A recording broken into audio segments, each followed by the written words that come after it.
Welcome, ladies and gentlemen, to the monastery, the open bar of the internet, the world's greatest shit show, and the place where we, the good brothers and sisters of this most holy of temples, seek enlightenment through the drunkest, craziest, and most batshit ways possible. I am your one and only gaming monk, better known as Mildra, and with me as always is my good brothers here in the temple. In the red corner, we have the man of 1,000 runes, the CEO of Zadaria Enterprises, and the bane of my fucking existence, good brother Xanatrix. Zadaria Enterprises would like to remind you that once again we're going to prove to you that the black pill is a terrible poison you should all be spitting out. And if not, we will induce vomiting. We have ways. I have plenty of Ipecac for all of you. And our resident waifu hunter, good brother Akira. Akira Ku's reminding you that no waifu is best waifu, except for Yuzaki, because she is best waifu. Also, fuck Asuna from SAO, and fuck SAO in general. We've already made a better SAO. Tell us how you really feel. I just don't like it. I just don't like it. I need to repeat what I said earlier this week. No, we got the point. I just have to have my own laughs, especially given that well, as said, we've made a better SAO, which maybe down the road we will revisit that and do future seasons, since we only covered the Aincrad arc. I just need to be in the right mindset to actually do it and dig up that brief time where I speed ran through SAO. But originally, I wasn't planning on doing a Hangover shit show for at least another month or two. But then a little bird, or not so little and not so bird, more dragon than bird, dropped something in my lap that made me call an audible. And since this is your fault, Zan, I will let you set the stage for what the hell the Triple I Showcase is. Well, I'll be perfectly honest. I didn't look too deep into what the Triple I Showcase was. All I saw was some advertisements for games and the Triple I Showcase being part of those advertisements while I was going about my normal business on the internet. And in so doing, I was like, what's the Triple I Showcase? And I look it up, and I'm like, oh, this is entirely a showcase of indies and indie stuff. Mm-hmm. I'm like, this is entirely a showcase of indies and indie stuff, was my second reaction. I was like, I don't care if this has a lot of games or little games. I gotta at least show this to Monk, see if we do a shit show just to show the video games industry is always changing, innovating, and the AAAs do not rule the roost. Remember, everybody, games, not names. Now, I have never heard of this particular showcase. It seems to be a direct style showcase. I guess this is the first year that this is being done. Yeah. From what I could get, it was new. But the vibe I get is similar to direct style shows, whether it be Nintendo Direct, whether it be the stuff that Devolver Digital was doing every year for a few years, that sort of thing, or even State of Play for that matter. And the fact that they use the phrase triple I, basically indie but triple A but indie, indicates to me what we've been saying for the longest time. And just to remind you, there has been this narrative for quite some time, and it crops up every time somebody in the AAA end of things fucks up. This idea that the entirety of the gaming industry, or the entirety of the tabletop industry, or what have you, is fucked, bereft of quality, and everything is doomed. Abandon all hope, ye who enter here, yada yada yada. If you need more detail on Abandon All Hope, go watch the Astro Inferno thing. That's another story, but we have been fighting against that since I'd say long before I even started this channel. I've been fighting against that particular notion, because it's that phrase we like to use, performative cynicism. And the reason we like to use that phrase is it is people pretending to be cynical and jaded for what amounts to clout, honestly, or to fit in with the cool crowd. Yeah. Now, looking further into this, this is the full name of this showcase was the Triple I Initiative Showcase. Mm-hmm. Um, because it's based off of the Triple I Initiative, which I I can't find what the Triple I stands for. I would assume that it's independent innovation, and whatever the third I is. I don't think it's meant to stand for anything. I think it's meant to be a play on triple A, just I for indie. Maybe.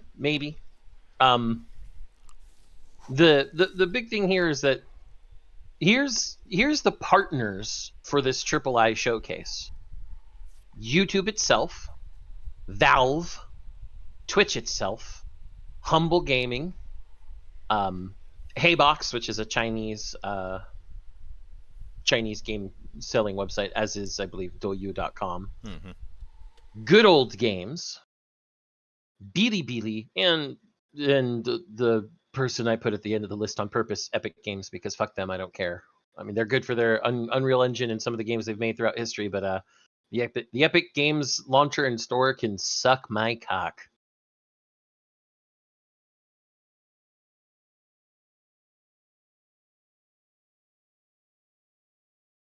It should still be on GOG. Also, your microphone switched again, Monk.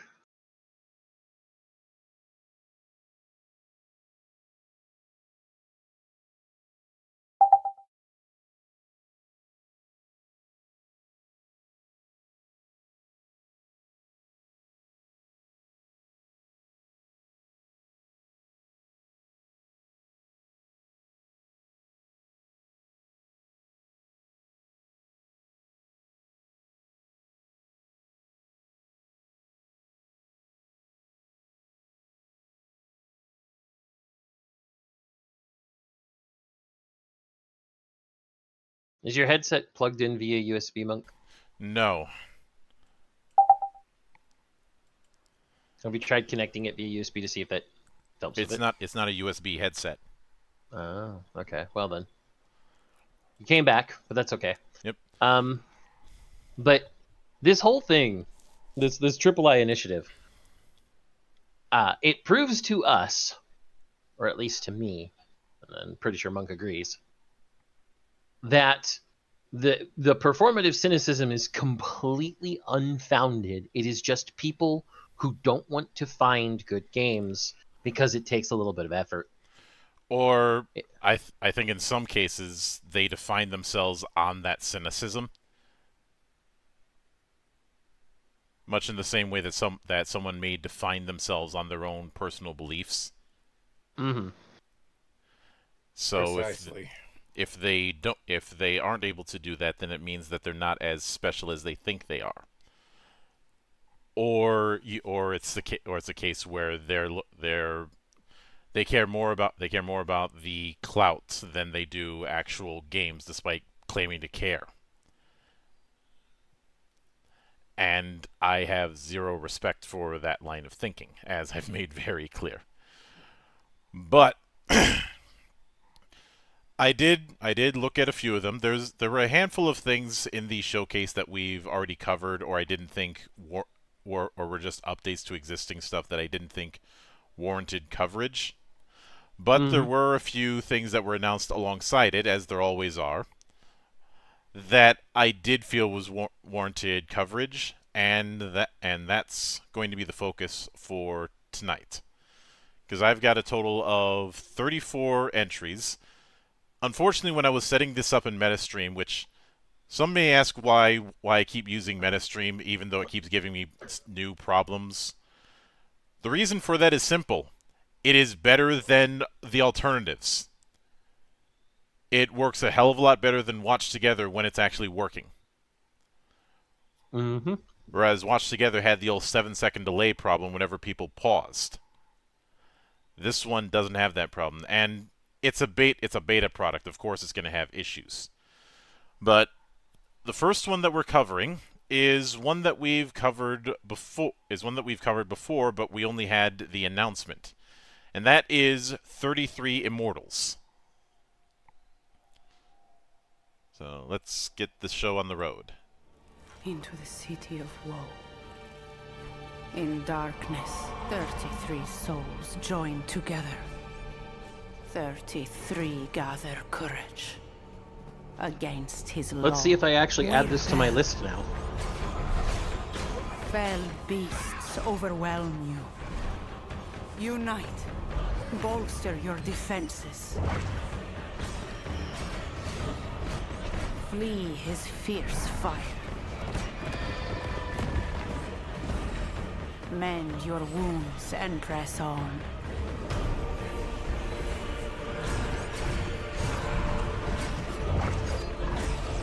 Though fiends seek to consume you, the fallen may yet be saved. And the actions of the valiant are rewarded in relics eternal. Great is the wrath of God. And whoops. And the second death may take you. Yet together, hope and help remain. Hone your skills. Indulge in modest vanity. Modest Make vanity. haste to the gate. And quickly rejoin the fray. I mean, I'd consider changing a cape modest in terms of vanity. 33 sinners. 33 doomed. Mark my words. Only through pain and sacrifice will 33 souls become 33 immortals.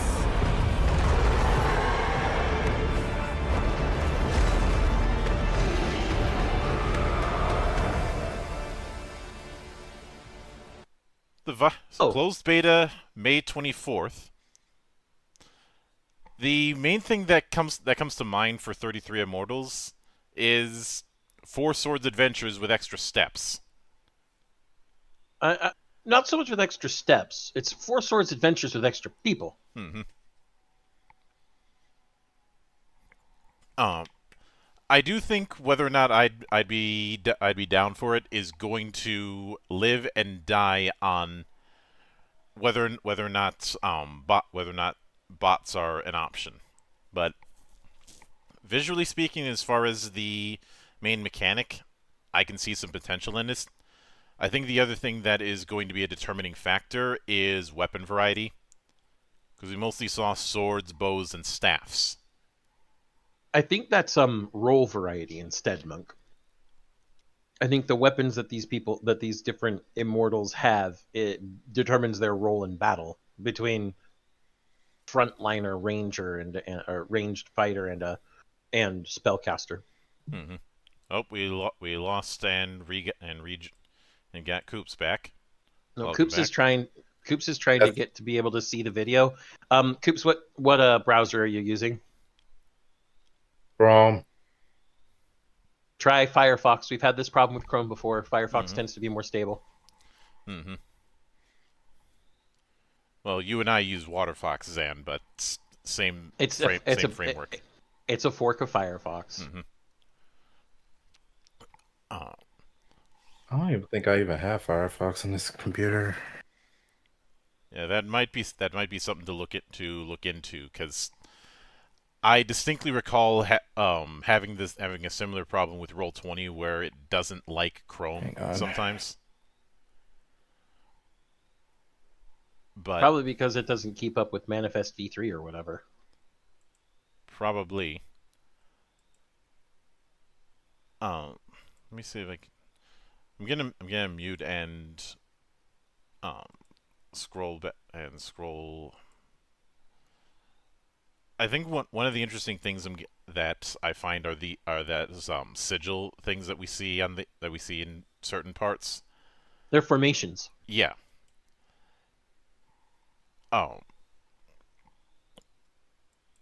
Which is why I'm hoping that there's some.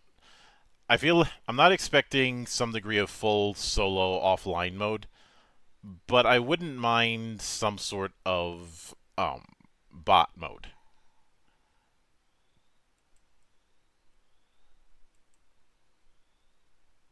Uh, but it is very obvious that positioning is key when it comes to the game. Yeah. I think. Well, there's some dual swords right there. We missed those. Yeah, so we do have more roles than the three that I mentioned.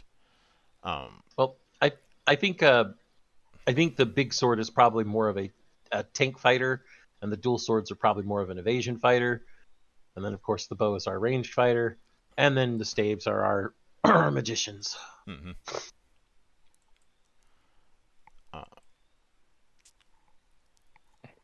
I like this perk tree. Yeah, like I said, the game has a very strong visual design, and I definitely approve of that. I know some people will shout graphics don't make the game, but you don't. But you only believe that when it's convenient. When people say that, but it's a case of we like visual identity. Mm-hmm. And I was about to say we didn't say graphics. We said the art style. Yeah.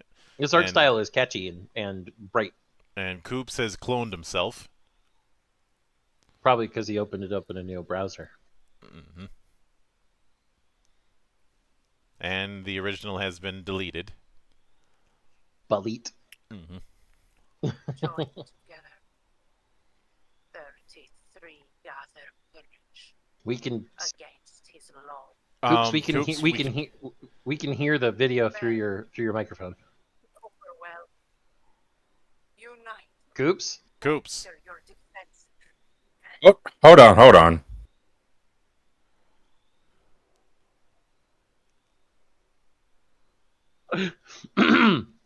I'll say it this time. Never without a botch. Yeah. Fucking hell. Did you move it back to 0-0, or did someone else, Monk? I think he did. I didn't touch it. Well, now he's not even in anymore. Mm-hmm. No, I gotta get back in.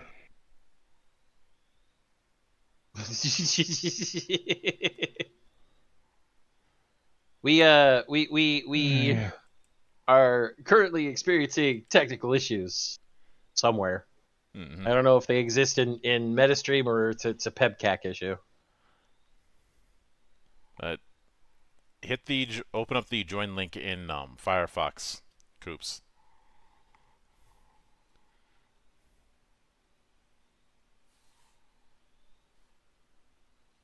Well, he'll also have to add the extension on Firefox once he's got it open. Mm-hmm. All right, I see you in Already there. did.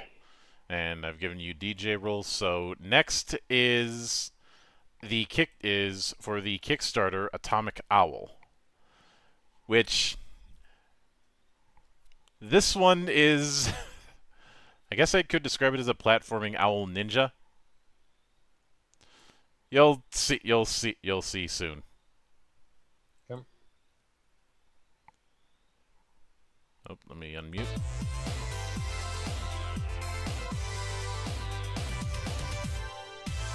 I feel like I should send this to the guy to Another basic. Salty. I got my start in games about 5 years ago working on Borderlands 3. Fast forward 3 years after that, I opened up Monster Theater, an independent game studio that's honing in on that single player experience of Hollow Knight and Dead Cells and just those crispy single player experiences. We're trying to hit that. Okay. Basically, you have your gang of heroes, but what if those heroes became the villains? And it's just you and a chaotic talking sword. Our combat structure is meant to keep the player engaged at every turn. We're following a light roguelike structure where there are 3 acts per zone, and if you fail at the end of a 3rd act in a zone, let's say, you go all the way back to the beginning of the 1st act, which I just realized is basically a roguelike Sonic the Hedgehog. That just hit me. Anyway, the next time you run that zone, you'll be at a higher Bladewing level. Akira And should be appreciate able to that, get you that through, reference. unless you encounter a certain creature. Well, guess what? But It's more on frozen that on later my in the end. release. The talking Mesameta sword that accompanies Hidalgo Jeez, it is just cursed with you and MetaStream. Why is it frozen on your end? Well, aside from the fact that I just paused it. Where was it frozen on his end? Is the better question. Oh yeah, that too. It was like the moment you began everything, and I couldn't even hear anything to begin with, except from what's coming out of your mic. You did get the extension installed in Firefox as well, right? Yes. Okay. Refresh before bitching. Yep. All right. Hopefully, you're seeing the same thing the rest of us are seeing.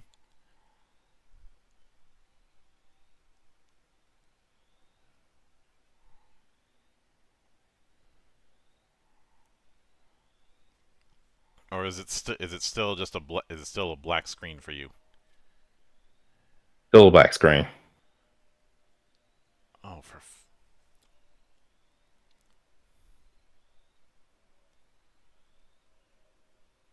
and you're looking at this in Firefox, correct?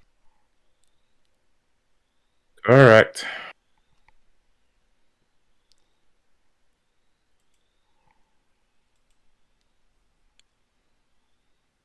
I'm gonna try doing it from the app itself.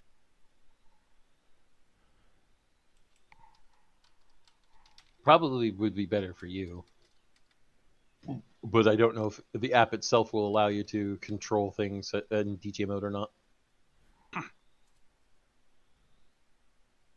Let's see.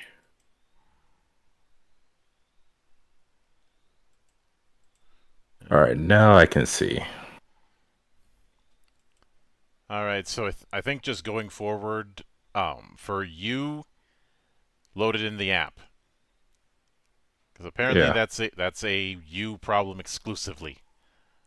Might be his settings in whatever browser he's using as well. Looking on the GitHub page, there's a lot of, hey, if you're using this browser, try and changing these settings in the About config page for Firefox or whatever. But that's also a lot of troubleshooting we don't have time for right now. Yeah. Though Right. I think down the road we'll have to do some troubleshooting sessions with you, Coops, and myself. Nope. So side note, Coops, just to catch you up to where we are in the video, the guy who started the studio that is making this game started in Borderlands 3 and then made his own game studio 3 years after he worked on Borderlands 3. Making a roguelike game in the same vein as games like Hollow Knight and Dead Cells. Mm-hmm. So, quick, snappy action 2D action platforming game that's also roguelike. And every zone has a 3-act structure, so if you die in any part of the act, you get sent to the very beginning of that zone. He specifically says, so if you die in the third zone, you're sent back to the very beginning of the first act, or the third act, you get sent back to the first act. And then he said, it just came to me, I'm making an action roguelike Sonic the Hedgehog, which is why I said you'd like that reference. Mm-hmm. Transform into a variety of different attunements. A whip to unleash Hidalgo's inner vampire hunter, a pummeling hammer, a wicked broadsword, a throwable scythe, and we've reintroduced wing remnants, which are basically power-ups that enemies drop. We can hear the video coming through your microphone, Coops, Yeah. just so you know. How the...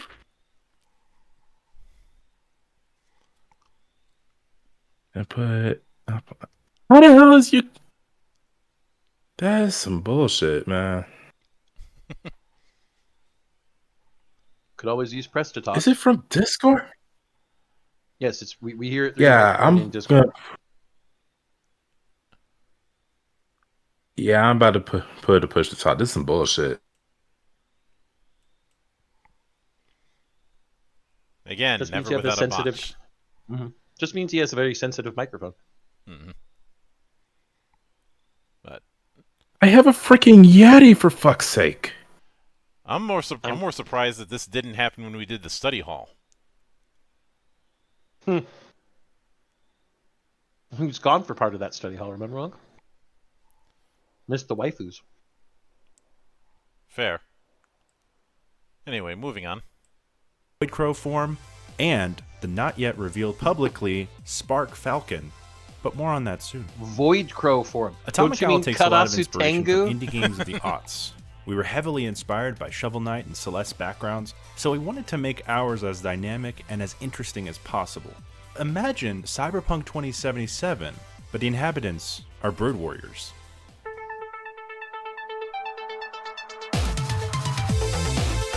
So when Elder came to me with his vision of the music for the game, it was something that I completely wanted to do, and something that I was already quite well versed in doing synthwave music. So I think it was a nice combination to get that kind of video game sound of the 80s and 90s, mainly the 90s, with the synthwave sound, and kind of bring them together. This is to make far more something 90s than 80s. pretty cool.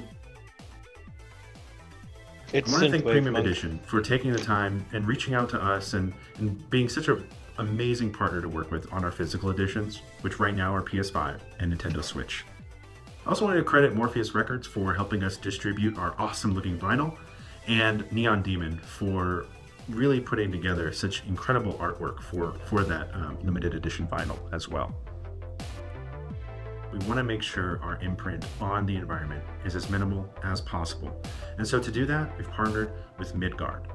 With Midgard's help, we've been able to see exactly how much CO2 we've emitted and get a breakdown of our Scope 2 emissions. If you head over right now to midgard.earth/Atomic Owl, you can see all of that broken down. But that's all I have. Once again, thank you so much for being here. Your support means everything, and with your help, we're going to get Atomic Owl out early next year. It's on Steam. Yep. I do hope it gets funded.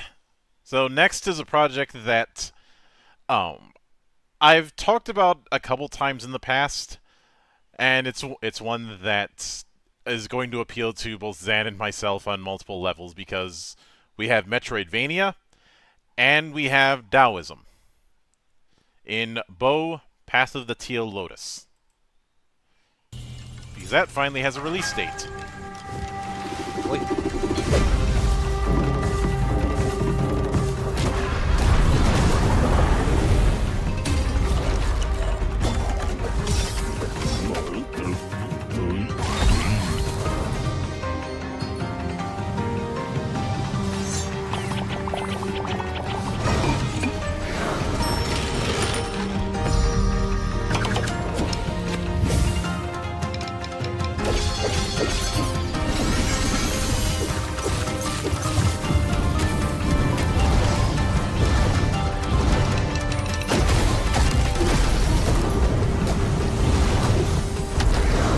Some of these controls remind me of Ori.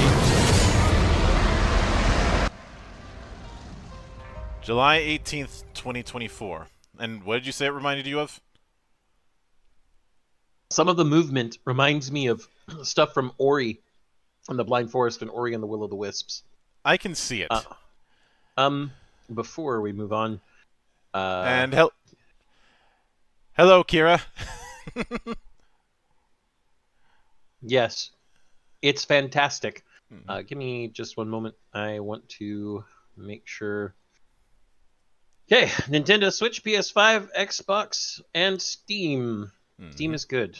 The only disappointment that I had looking at 33 Immortals earlier is that it's either Xbox Game Pass or Epic Games. And everybody knows how I feel about Epic Games. Mm-hmm. I said it earlier. Oh, yeah.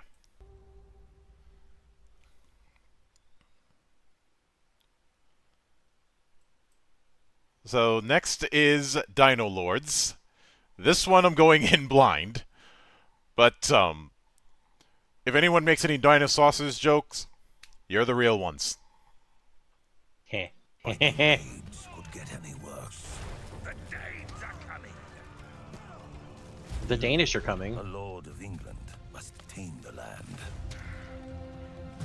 Establish a thriving village and keep it supplied as it Okay, grows. city builder. Construct fortifications and build a mighty Age of Empires castle. 2, is that Train you? your forces and prepare to man the ramparts. For our enemies have harnessed an ancient terror. How did the Danish get dinosaurs? What? World of steel and scale.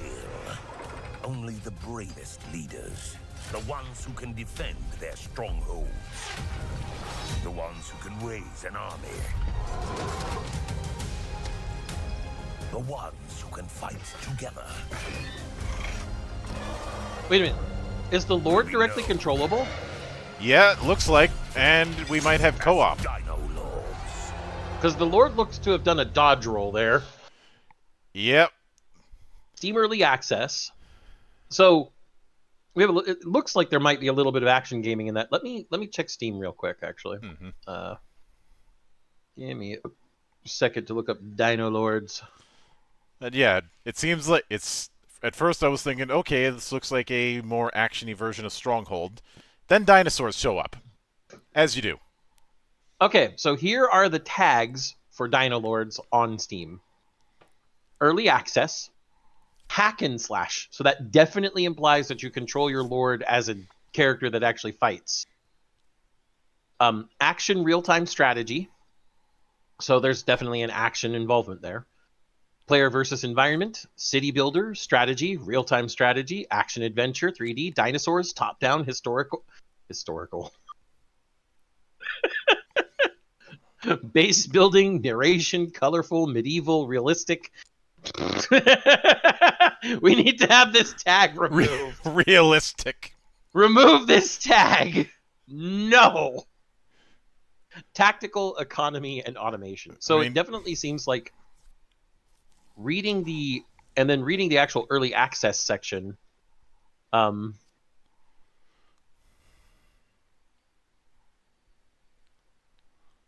it's just very generic early access stuff. Reading the actual description, I'm just going to read the features section. A modern genre hybrid with a player-controlled protagonist in a real-time strategy setting. So we're just playing Brutal Legend, Bunk. I'm not wrong. As if we haven't been doing enough Brutal Legends shit on Fridays. True. Gather resources, automate, refine, and craft goods and weapons. Build a medieval city with housing, production, and specialist buildings. Build impressive fortifications with a modular castle system. Command units and participate in medieval epic battles. And the final bullet point, Monk, can you guess what it is? Dinosaurs. Yes, it is just the word dinosaurs with an exclamation point. Because they are appealing to every 5-year-old's imagination. And I don't care if you go, you mean 5-year-old boy, right? No, I mean 5-year-old. There are plenty of 5-year-old girls that played with dinosaurs too. Eat my entire ass. Yep. So next, this is one of the projects that the trailer unlisted. This the only thing that I know is it's nowhere near close to a release date. This is more of a vertical slice than anything else. And it's being done by Inti Creates. So it's in good hands. Got it. Mm-hmm. Divine Dynamo Flame Frit. Special announcement. Encounter maze-like dungeons and legions of enemies. A fantastical adventure of magic and armor awaits. When a powerful enemy stands in your way, take control of Flamefrit to even the odds. Riona, where are you? Riona, it's another mecha game. It's just hidden behind an action RPG. Strike them down. Flame Saber. Divine Dynamo Flamefrit. Coming in the near future. Inti Creates. Wait, why did it show April Fool's Day? Uh-oh. This better... Inti, you better not have been fucking with me. Well, no, because this came on April 10th. But let me do some checking, Monk.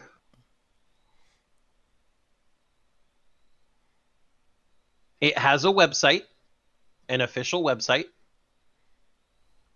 Oh, this website is closed already. No, please don't.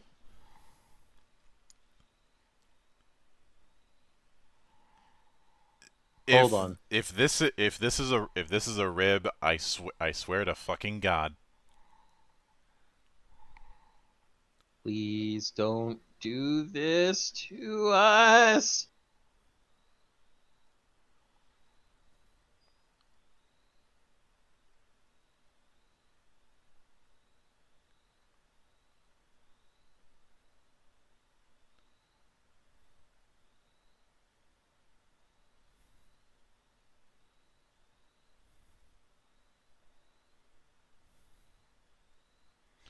Like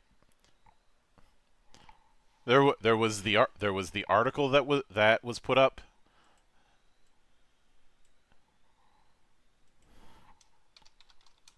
Hold on. All of the articles about Flame Frit came out on the 31st because April 1st, would have been in midday here in the US. And I cannot find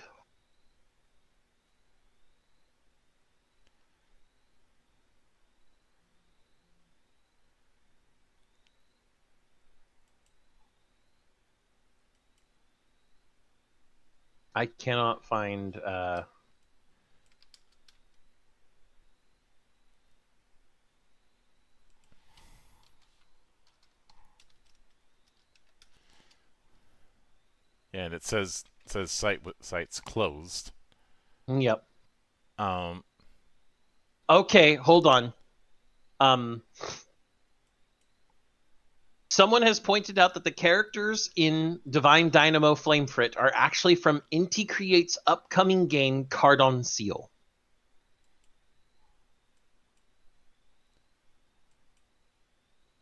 Which is a deck-building roguelike RPG. And yeah, Yuta's one of the characters there. And Cardon Seal is closer to Mega Man Battle Network, from what I'm seeing here. I think we got played. I don't think we got played. I think this is stealth advertising for Cardon Seal. Cardon Seal is advertised as having over 50 game worlds in its universe, so Divine Dynamo Flamefrit may be one of those worlds. So technically speaking, this isn't us getting played, but jeez, why do you got to play with my emotions like that? I'm pissed. There's a reason they unlisted it, Monk. Why? Because it is an April Fool's gag.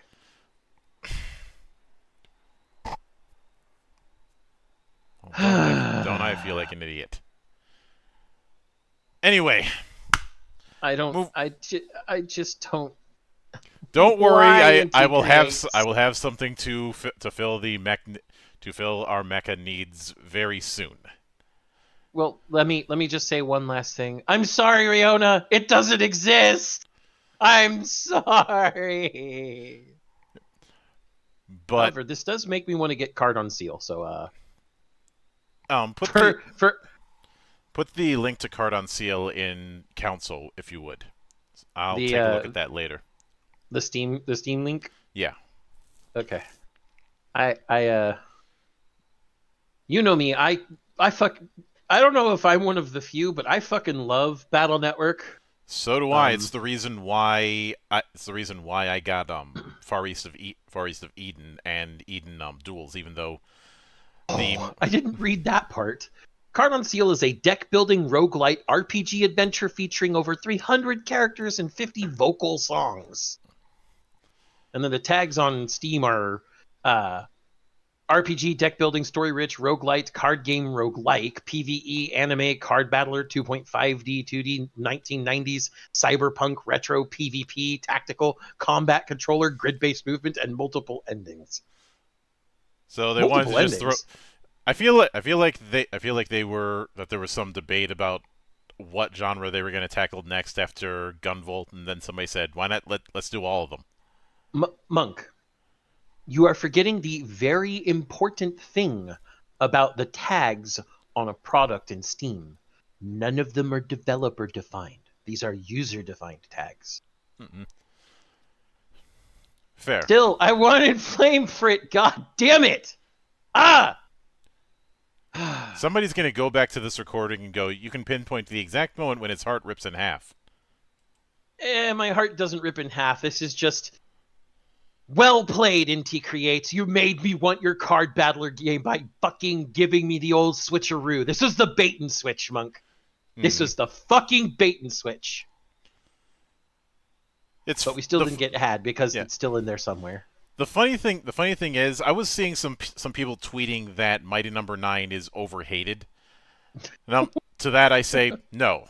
Everything I hated about Mighty Number 9 has not been redeemed with time. Some games can redeem themselves with time. Mighty Number 9 is not one of them. It was shit back then. It's still shit. And no amount of apologism is going to change that. But at least Mighty Number 9 somehow solved world hunger by creating exploding pizzas. But next we have Eden Genesis, which I can best describe as a cyberpunk platformer that is momentum based. Which makes me wonder why I haven't seen this announced for Sage. Speaking of which, we're going to be at Sage.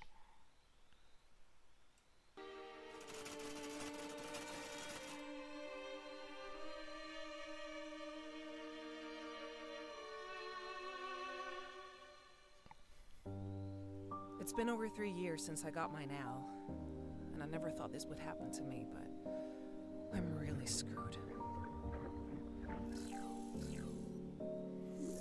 Seems like I tested positive for synthetic neurodegeneration, also known as SND, a fucking disease that fries your brain and has no cure. There's only one experimental treatment, and the corporation Free Your Mind is looking for guinea pigs. I am Leah Anderson. I decide my destiny, and I will not die like this.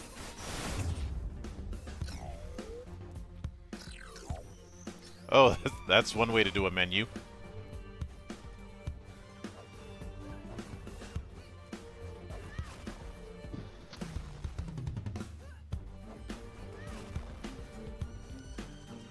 I see influences of Dust Force and N++ on this. Yeah, I can and see Super it. Meat Boy. And I could see some speedrunners having some fun with this. Yep. Especially since it really looks like you're going to be graded on how quickly you can get through. And how much of the stuff you collect and destroy. Because you'll notice that there's a like I said, N++ is a big one there because you have to collect the gold in N++. Yep.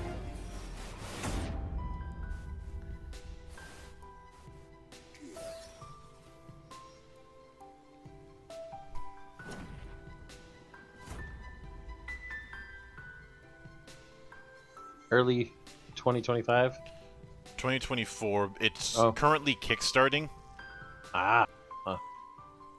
My there was something blocking it on my screen. My bad. So next is one that I've talked about in the past called Eden's Guardian, which is scratching the Metroidvania itch. Eden's Guardian decided to add the warping feature that was in Final Fantasy 15 into a Metroidvania. And just so everybody knows, there is a free demo for this on Steam. And in fact, what we're going to be seeing a bit of is the demo. Also, hey there, Brian. Welcome to the Shitshow.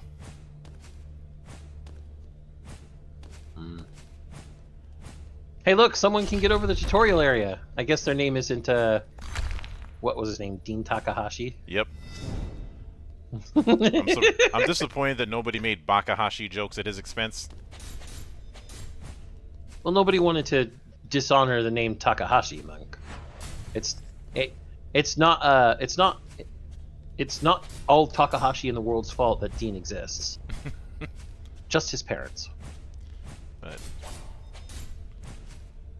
Obviously, I'm going to always favor a Metroidvania that gives me a degree of mobility. I'm going to favor a Metroidvania that lets me dash like a madman every fucking second. And not just backdashing. I like backdashing too. It has a place in my heart. I like backdashing. I just don't like when you don't have dashing in any other direction. I understand that. And there you see, like I said, warp straight out of FF15 is one of the key motifs with Eden's Guardian.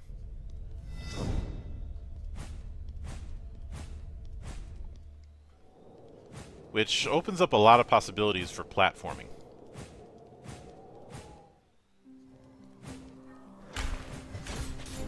But that was a shield that could clearly block the dash. Mm-hmm.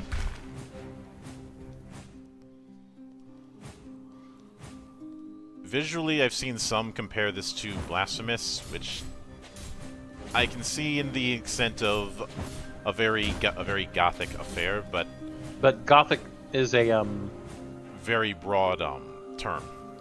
Well, also a very broad art style. Mm-hmm.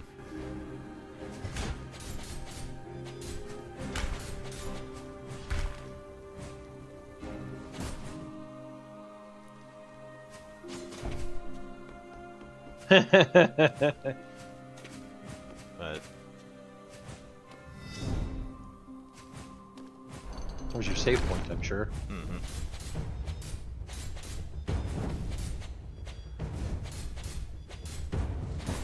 Obviously, the warping isn't invincible, because I do think there is a cooldown of like a second.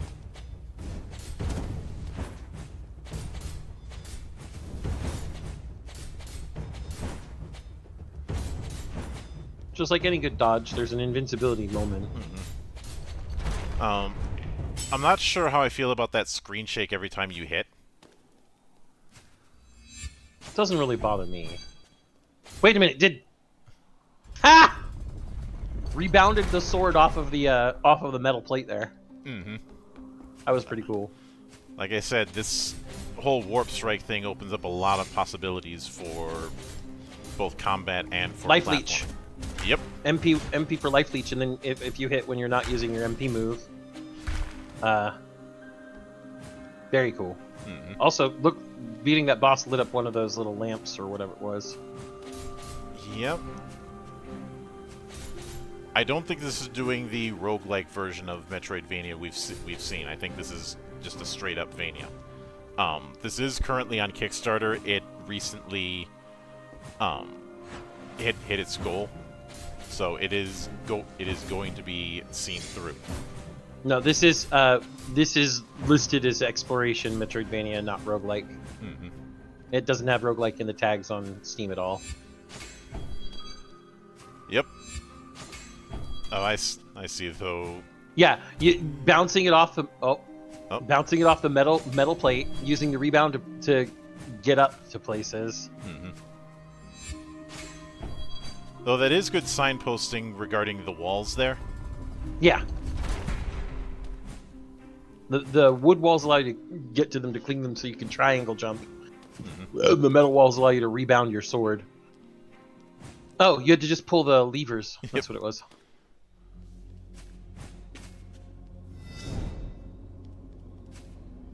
Saving restores health to full. Ah. Oh.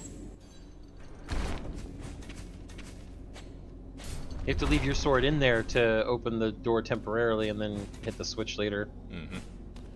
Like, this really does feel like an expanded version of warp striking. Absolutely. I love this. And I keep bringing that up because, well, the developers brought it up on the Kickstarter itself, so...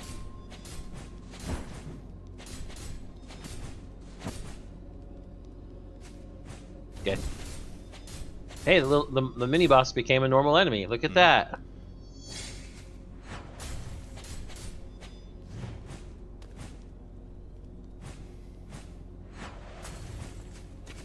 I love that the downstrike is instantaneous. Mm-hmm. Well, I should say Not instantaneous, but he's like, there is no, there's no straying from it. It's just you are going to go straight down. I love moves like that because it gives you a lot of vertical control over what you're doing. Mm-hmm.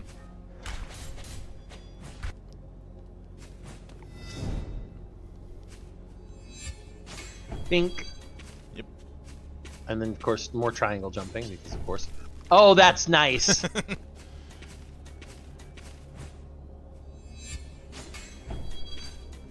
And Okay. imagine with the platforming where you're dealing with a lot of spikes, those are going to be some clench moments.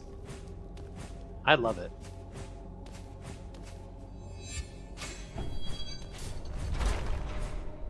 And now he's gonna drop down to her.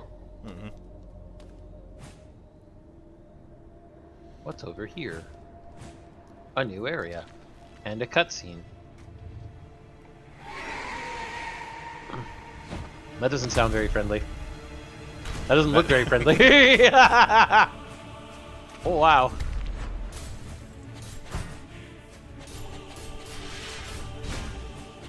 Best not add to the pile. Shield up.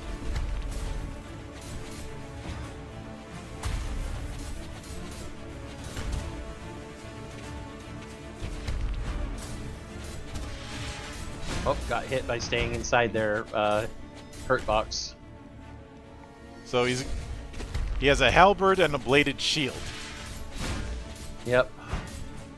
I love how she's using the MP to restore her health. Mm-hmm. That does seem to be one of the loops. Normal attacks restore MP. That leeching attack drains MP, but leeches HP.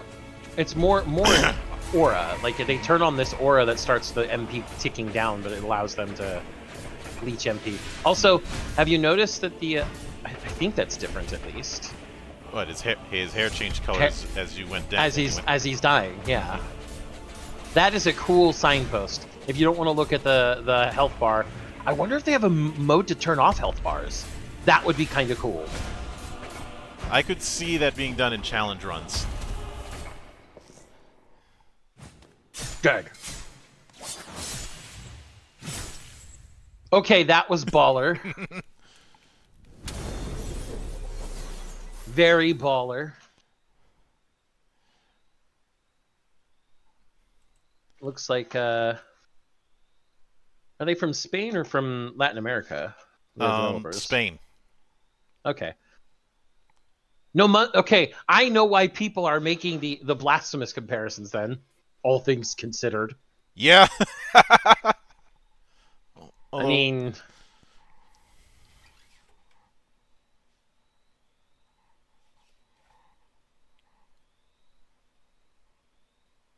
I am having fun with this already. Mm-hmm. So next is another one that I'm going in somewhat blind, known as Galax New Horizons.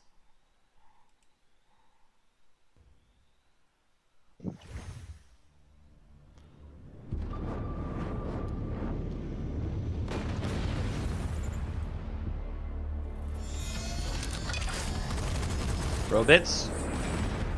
Ships. Anime protagonists.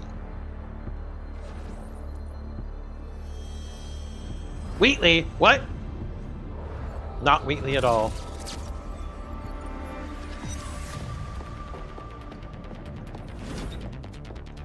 Better Phantasy Star Online. Is this you?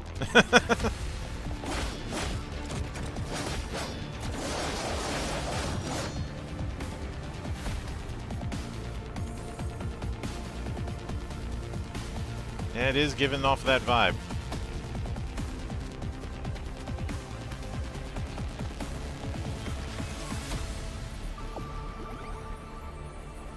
Including having our equivalent of a mag, I guess. Might be. Who knows? Whoa, okay.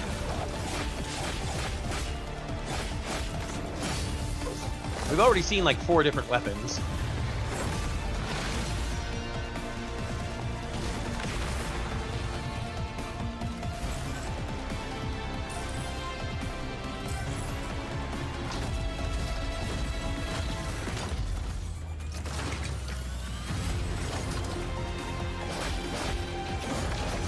Drove it.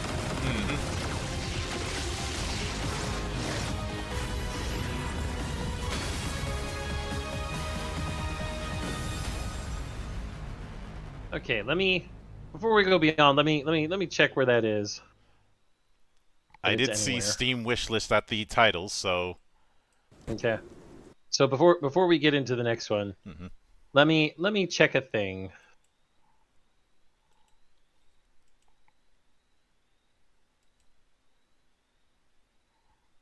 Okay, so Galaxy New Horizons. It's made by a developer named Magic Fish. It's their only thing.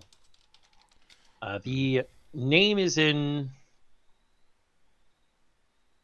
English, Chinese, and Japanese. They have an official website, apparently. Yeah. Okay. Open world ARPG. Single player, looks like. And yeah. Okay. The user tags are RPG, female protagonist, action adventure, open world, adventure, sci-fi, action, post-apocalyptic, action RPG. Our hated tag that I'm going to skip: hack and slash, 3D fantasy, futuristic robots, mechs, story-rich, conversation, combat, and single player. You know which hated tag. You know. You have an entire video, actually quite a few videos devoted to it. yeah. And I feel like I'm going to be revisiting it one of these days. Probably. Something I do need to note here. In the similar to games you've played section on the Steam store, it shows me Final Fantasy VII Remake Intergrade and Monster Hunter World. So take that as you will. I mean, sometimes the similar to is kind of stretching things, but okay. But next is a teaser for an unnamed project. The only thing that's known about this is that this is from Yellow Brick Games. Now, Yellow Brick Games, I know about the studio itself, if only because the founder of the studio is Mike Laidlaw of BioWare fame and especially Dragon Age fame. It also has a lot of devs from Ubisoft.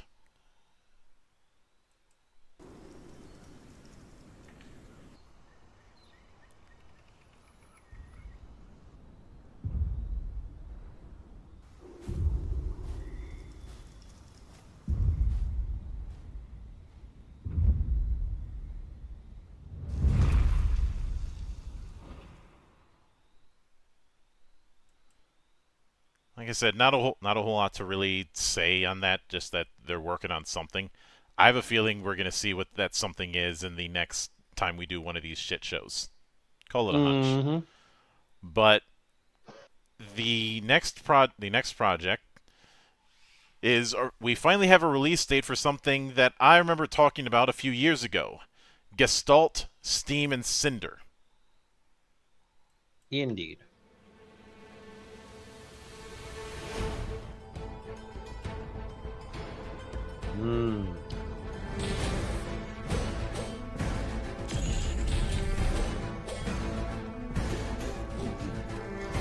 We eating good on the 2D action games. Oh yeah.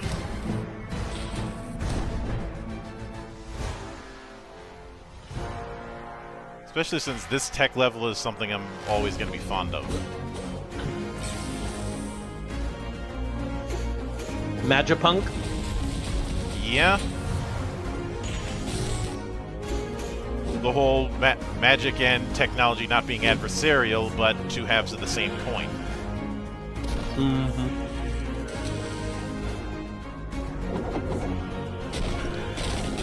Liking the trailer music. Hopefully this is indicative of the OST in general. Yep. 21st May. Wow. Okay. Hold on. It's I'll have that drink now.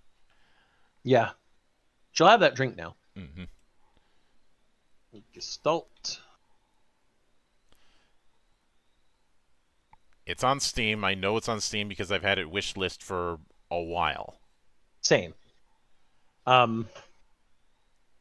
mean, its most popular user-defined tag, #1, is indie. The entire reason we're having this. Mm-hmm. Metroidvania, side-scroller, 2D platformer, exploration, platformer, arcade, female protagonist, steampunk, 2D, story-rich, action, anime, pixel graphics, fantasy, atmospheric, adventure, combat, single-player, soundtrack. See, everybody else wants the OST to be as good as the trailer music.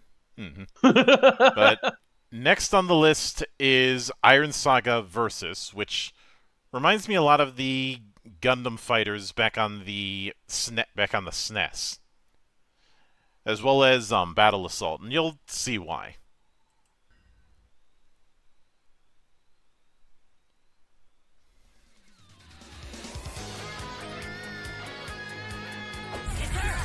Riona! Oh wait, no. Riona and I already knew about this because we talked about it or she showed it off on Twitter.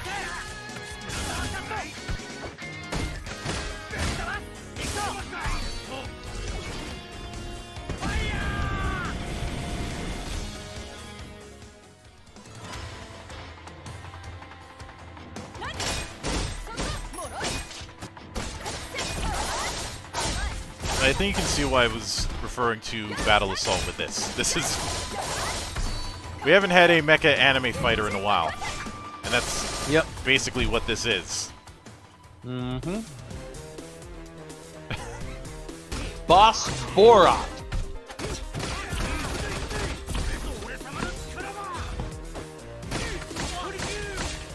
Some of you may say, Boss Borat looks ridiculous. I say, that's a very fancy way to say command grab. Well,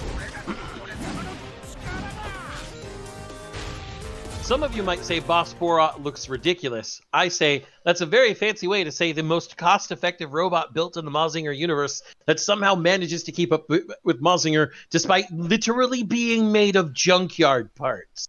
Mm-hmm. This is reflected in the Super Robot Wars games by the fact that his rebuild cost is usually 1 credit. But, or at least a very small amount. I feel called out by this mech. He literally said Shoryuken. Yeah. Well, did you see his name? Chanlong? Yeah, and for whatever reason it cut off early. Sorry about that. And the next one, unfortunately, is age restricted. Because it's Kingdom Come 2, Monk. That's why.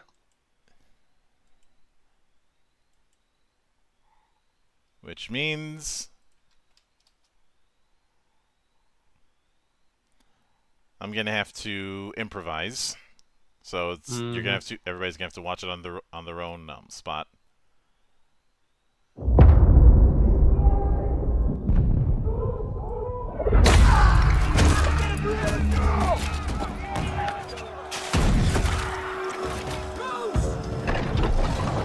Reminder, this is bullshit. Age-restricted videos should be able to be watched outside of YouTube. Mm-hmm.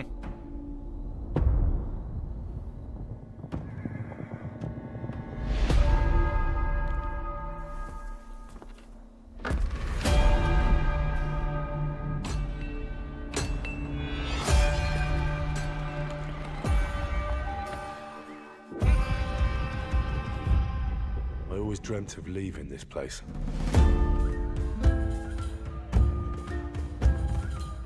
Becoming more than a peasant. You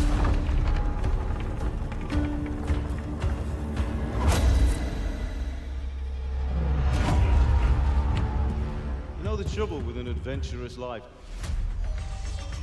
It can end before it gets started.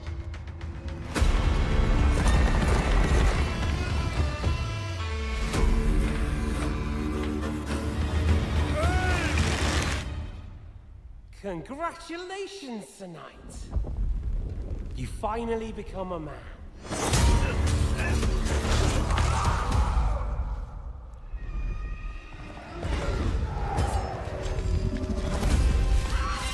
Wake up! Pull yourself together, Henry.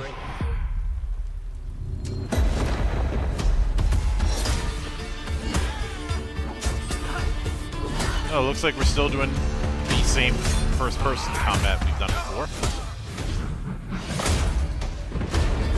Not surprising. Nobody will hand anything on a platter to men like you and me. You still have a long way to go till your work is done.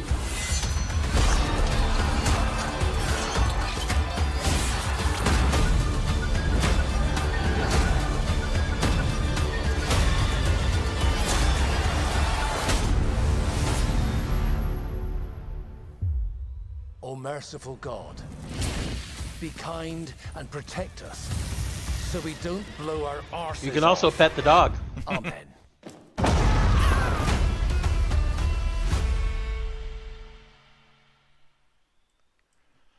There was a bit of a controversy when this trailer got announced because somebody decided to be a shit journalist and talk about how Kingdom Come 2 is going to be more diverse, and a bunch of people took that and ran with it by only reading the fucking headline. Oh, no, Monk, this wasn't the in this case, this isn't stupidity over malice. I firmly believe this is malice because that was specifically a Kotaku headline. I think it my was malice suspicion is on the journalist part and stupidity on the people who didn't realize that, who only looked at the headline and then ran with the whole thing. Well, Not defending the article, but that was clearly malice. Yes, I was about to say they're attempting to poison the well. Mm-hmm. By more diversity, they meant more diversity of gameplay. And in fact, Daniel Vavra on his own Twitter made jokes about it. For those who don't know who that is, Daniel Vavra is the head of Warhorse Studios, the people making this game, who also made the first game, and is not someone who would be like, oh yeah, we're just going to add historically incorrect demographics into this historically accurate game. Mm-hmm. And I think it's you've probably noticed whenever that crowd gets rebuffed once, they hold that grudge to a level that even I find petty, because they will always try and bring it up. And we just lost Coops, or at least in Metastream we lost Coops. Maybe he fell asleep again. Also, hello, Neff.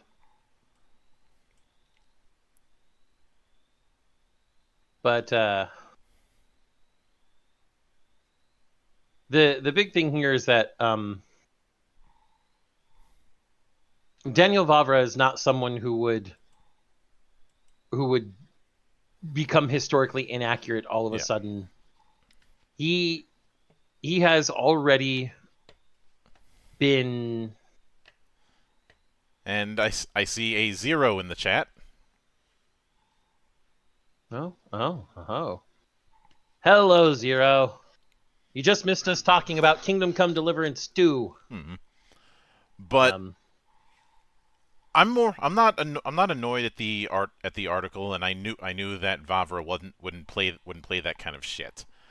Oh, Vavra's tweets were hilarious. Yeah. I am more annoyed with the people who should know better and ran with it anyways because they want to get their cynicism fix. It's far easier to do that than to actually step up. Even though it's not all that much work to actually step up these days. Also, anyone who hasn't seen Daniel Vavra, the man's a fucking Chad. I've spoken with him. He's super cool. Yeah. I love Daniel Vavra. He's a good guy. Let me see if I can find any of his jokes. Oh.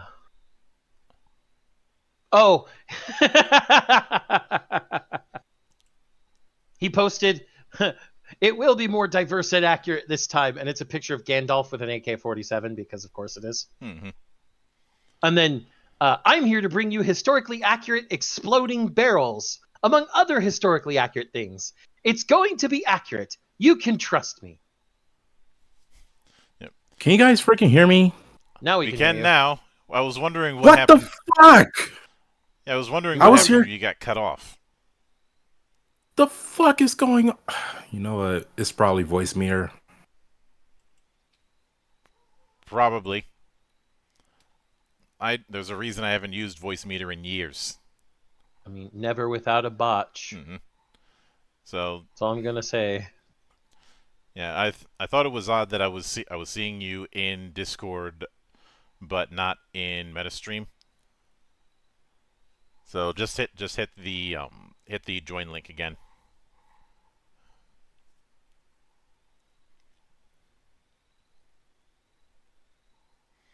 All right, I see you in there. Let me give you DJ rights again. So the next one is one that was showcased at the III Initiative show. Laysara Summit Kingdom.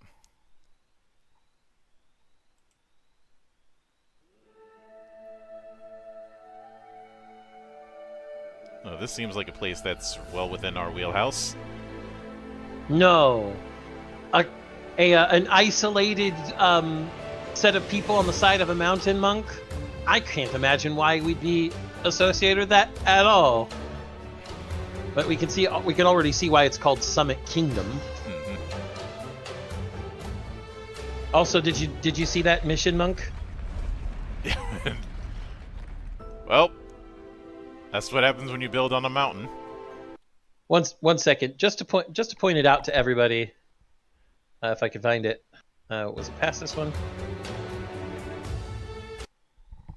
Provide 50 monks living on High Zone with access to scholarship.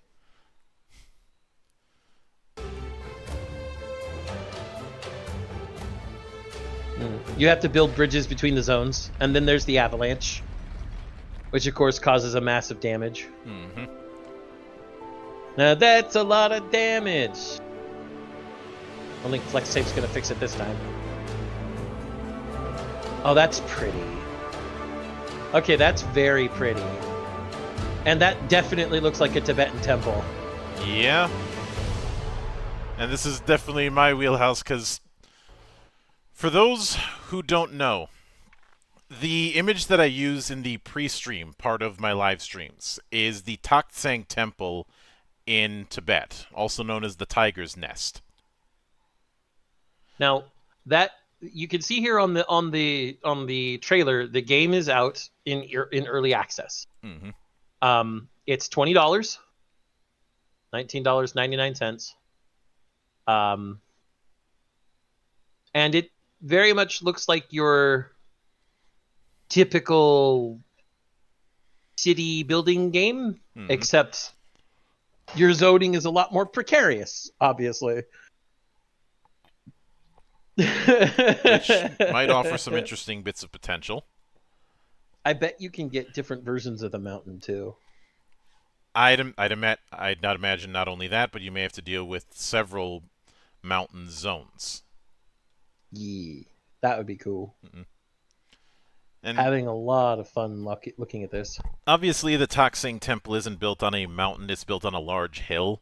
But you look at images of the thing, and it looks like it's built on the side of a mountain with the way it's designed. Mm-hmm. And for me, the reason I picked it is because I thought it was a brilliant metaphor.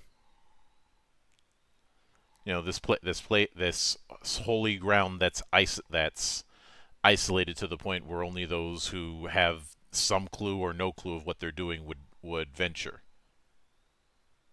Yeah, no, I can see it.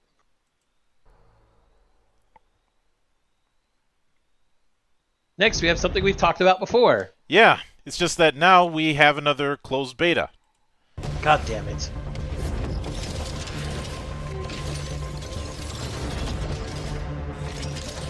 Giant robots.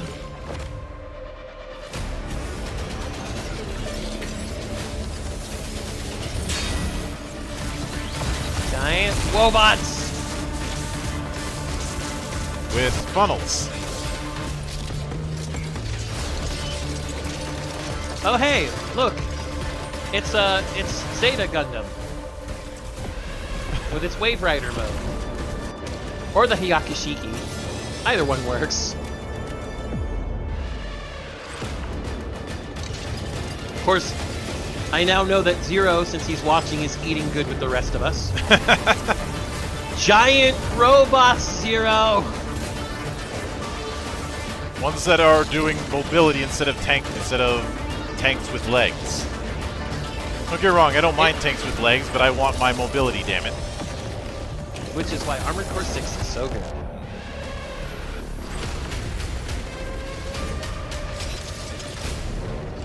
Like, the jets on the feet are straight up taken from Gundam. There are not a lot of giant robots that do the whole you can see the jets in the feet thing. Mm-hmm. And you could see the verniers all over those robots. It's heavily Gundam inspired for sure. Zero, we need to get Mecha Break. We also need to get you a computer that won't melt down when you play it. I'd play it too. I've been looking for ways to do more group events on the server. Porkchop is saying, meanwhile, me building the Alex for a skirmish game. Gundam Alex is an interesting one, but I'm sorry, the Gundam Alex should have lost to the Kempfer. But next is another project that's being kickstarted known as Moon Samurai. Moon Samurai.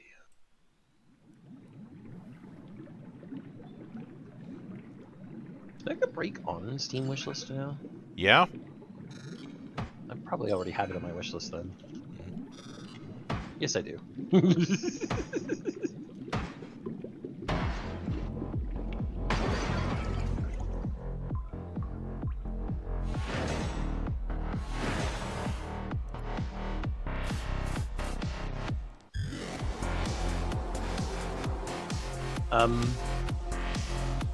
I'm liking it. I'm liking it.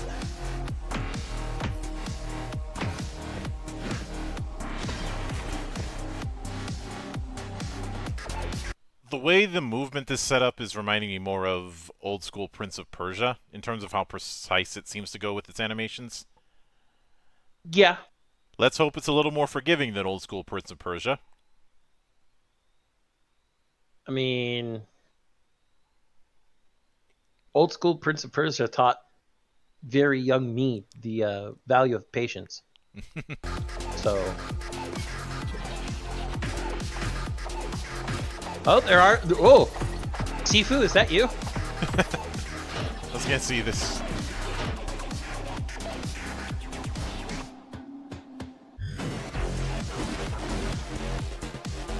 Holy shit. Holy shit. I just realized what they were probably trying to channel with this. Old boy. Okay, yeah, I see it.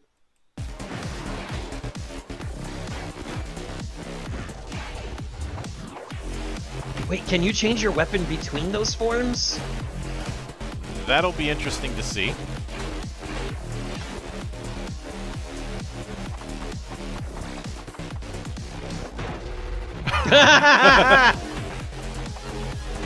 Back suplex.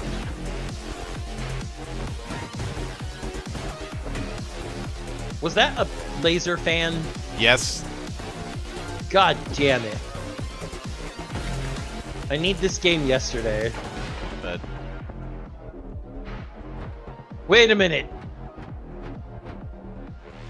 Low G? No atmosphere? Yep.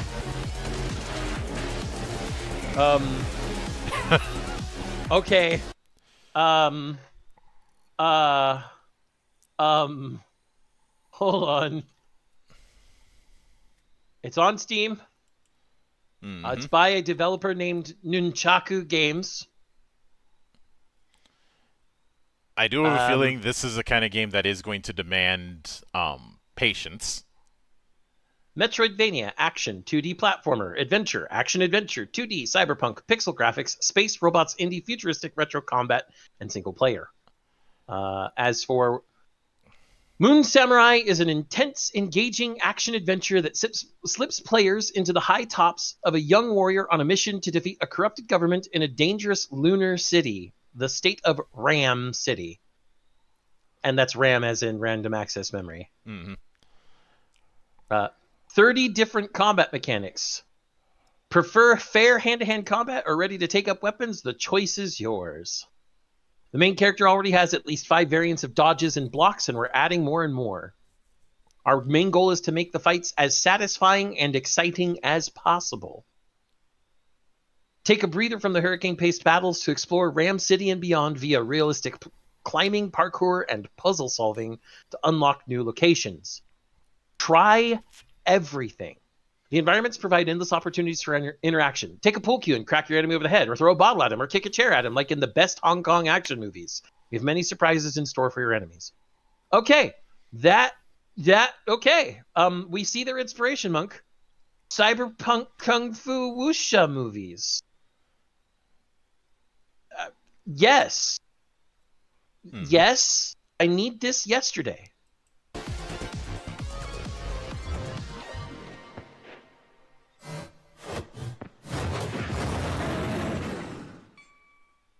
Brother Ball, my pants are fine. Don't worry.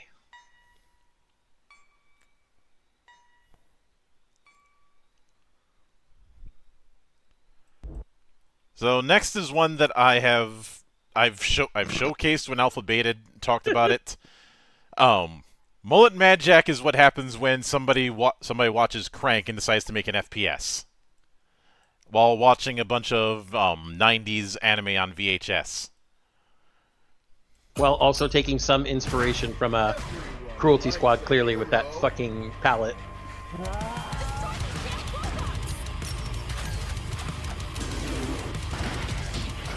Hang on. Think the thing glitched out.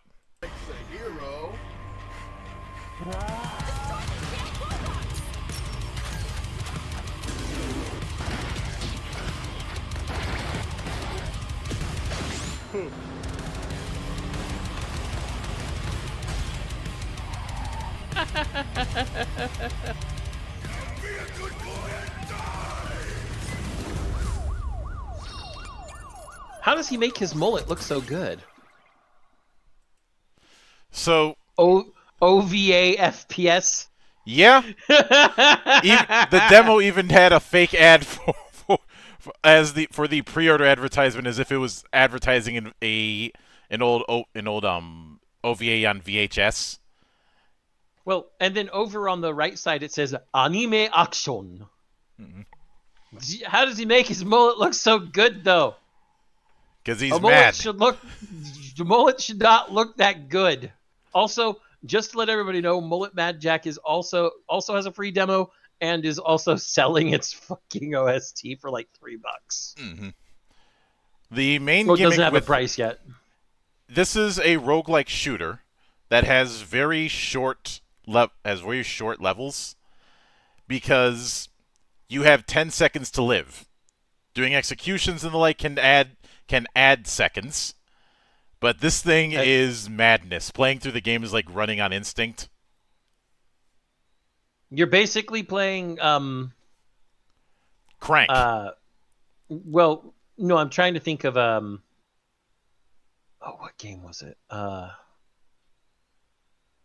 You're essentially Doom speedrunning playing this game. Yeah, I still can't help but think of the original Crank movie. Oh, of course. Where he had to keep his adrenaline up to keep his heart rate up so he didn't die. Mm-hmm. I know. If you haven't seen that, go watch it. It is absolutely batshit insane, and I love it. It's some of the best dumb action that Jason Statham has ever done. Mm-hmm. And while you're in the same breath, go watch Shoot 'em Up as well. 3 words. Death by carrot. Pork Chop says the mullet looks so good because he's going 110 miles per hour in a 30 kilometer per hour zone. I also imagine that there was a conversation when they said, okay, we're doing our own tribute to 90s anime, and somebody said, so are we doing the Akira slide? Of course we're doing the Akira slide. We're men, not animals. uh, 10 seconds to live and a lot of ass to kick. Yep. So next is another one that I'm going in blind. Norland.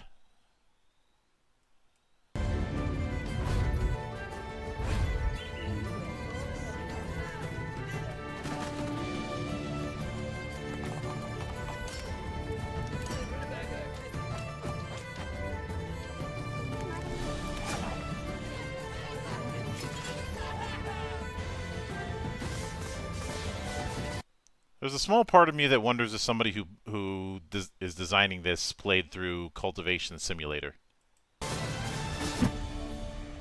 Kind of reminds me of parts of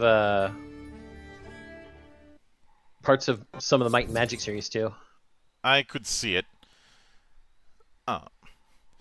But next is one that I've kind of covered in the past, but it had a major update, and I didn't get enough time to cover it in detail last time, and that is Raven's Watch. Avalon has been reduced to the shadow of a bygone age. Nightmares have breached the last standing bastion of reverie. The heroes of the Raven's Watch are our last hope to overcome these evils. Come to me, friends! Isometric action RPG. Roguelike isometric action RPG. Hang on, froze a bit. Let me rewind.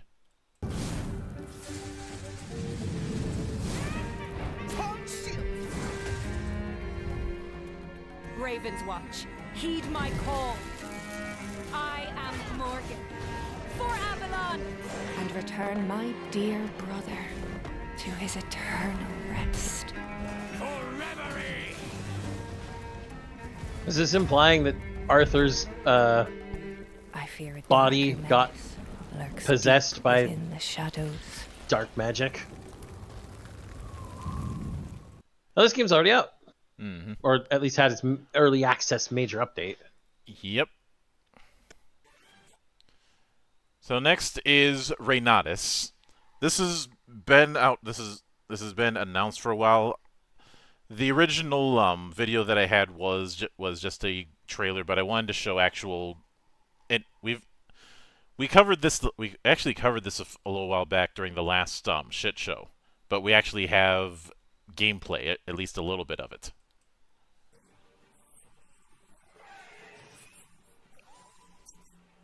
Nandato kore wa?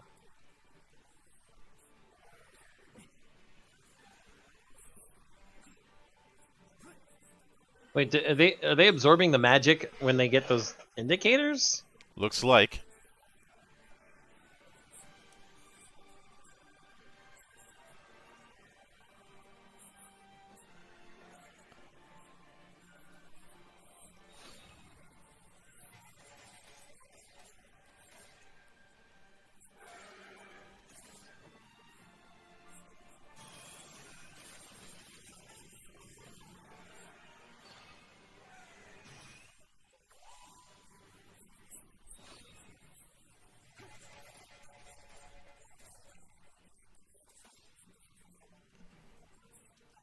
Switching between characters? Mm-hmm.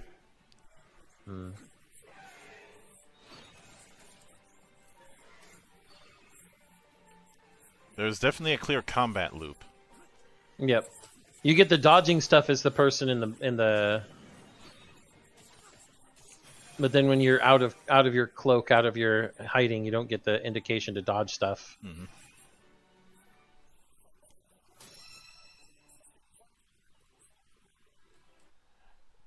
Yeah, so Reynatus looks promising, but I need to see more.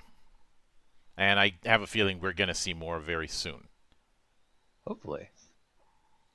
So let me see what I had. So next is a project that was dropped kind of out of nowhere, called RKGK, and some of you are going to make some Jet Set Radio jokes with this. I guarantee it. I'm already ready. Hello, I'm Anuar Noriega, CEO and co-founder of Wabi Sabi Games, a team of developers mainly Wabi located in Sabi, Latin America. really? Growing up, we were heavily inspired by retro platformers, anime, and graffiti, and wanted to share all that love with the world with our own very first. Only a few seconds in, I already want to punch him in the The face. first project we have created together as a team, and we are very proud to be both published by Gearbox Publishing and also included as part of Riot Games' Underrepresented Founders Program. Now, here's a first look.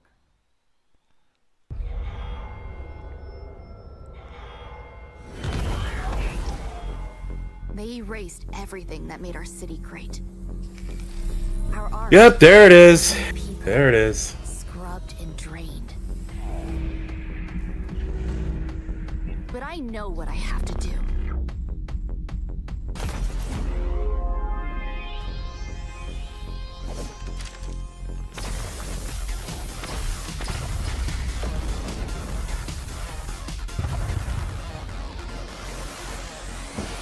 The only way to resist, to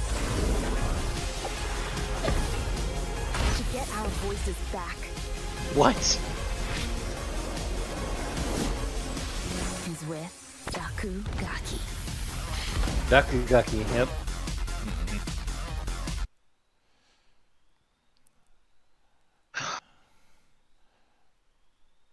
I'm gonna be real talk with you. While I can see the Jet Set Radio influence, I get a lot more Hover out of this. Well, Hover was a spiritual successor to Jet Set at one point. Mm-hmm. And then of course we have Bomb Rush Cyberpunk, or Bomb Rush Cyberfunk, excuse me. Yeah, which Well, that was an obvious influence on Jet Set Radio. Well, same guy. Same guy? Yeah. You didn't know that? Hold on. I thought it was pretty obvious.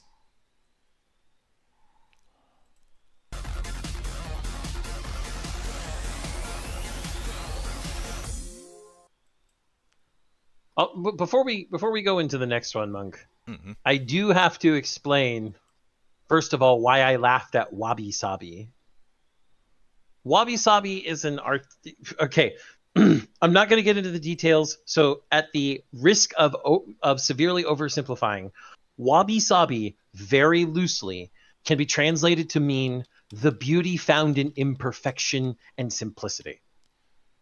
There's a lot more to it. It usually has to do with a lot of things like a Zen garden that isn't quite complete, or an old workshop that doesn't have any work ongoing in it, just some tools or things like that.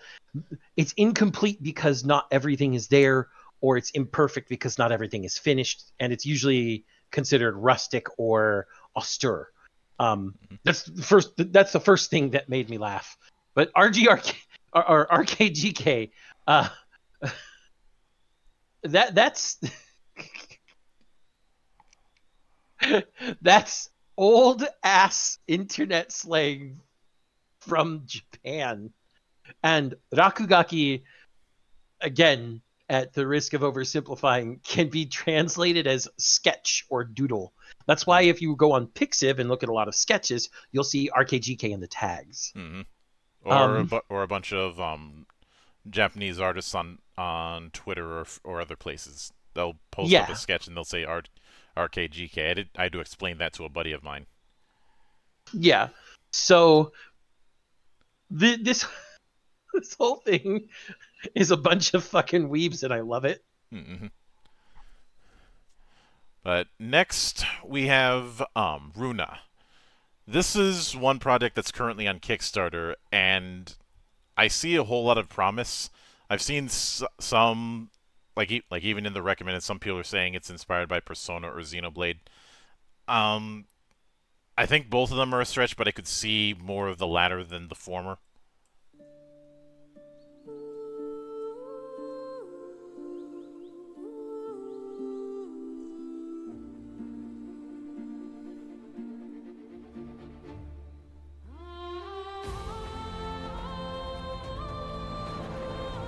I like that sword. Mm-hmm.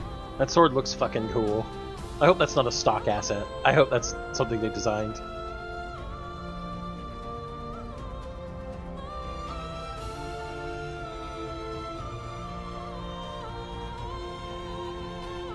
I remember seeing that picture being memed on Twitter when this came out. The one where he's like, I prefer sunrises as the third choice. Oh, man. Mm-hmm.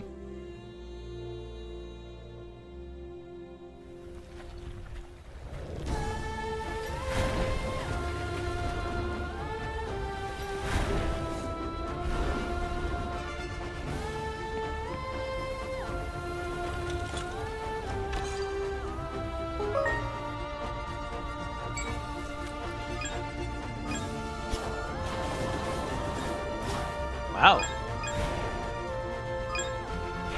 Some nice turn-based battling. Very cool. You remember last year when a bunch of people were doing the whole turn-based is dead, because of their lamenting that FF16 isn't doing turn-based? I want them to keep that same energy. I want to let everybody know that if turn-based suits your game, turn-based suits your game. It's clear this artist wants a turn-based game. So that's what he's doing. Anyone who says, but this should be full action because 3D and all that, I am going to be telling you to suck a dick. Especially since those same people will say that a certain project should be turn-based because expectations. Nope. And once again, I will point to you the sad state of sim racing. Yep. That's where that expectations goes. Now, the next one, it's been out for about a couple weeks now, but I wanted to put it in the list because way too many motherfuckers sleep on the Saga series. Fair that there have been varying degrees of quality with the Saga series, but any one of my friends in the chat today, especially Zero, because I'm almost sure Zero has played at least Saga Frontier 1 and 2. You remember how good these motherfucking games could be, right? Yeah. Right? Play some of them. Mm-hmm.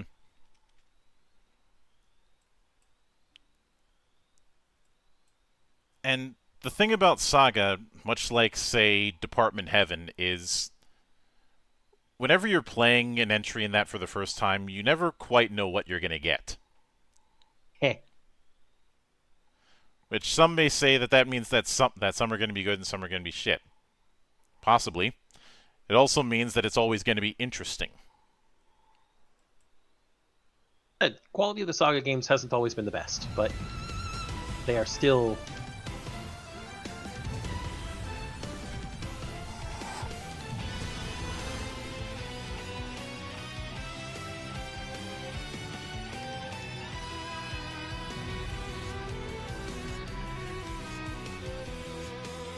Well, the Emerald Wave is pointing me toward that door over there. So no, yeah, I'd be happy to chip in with this cathedral project of yours.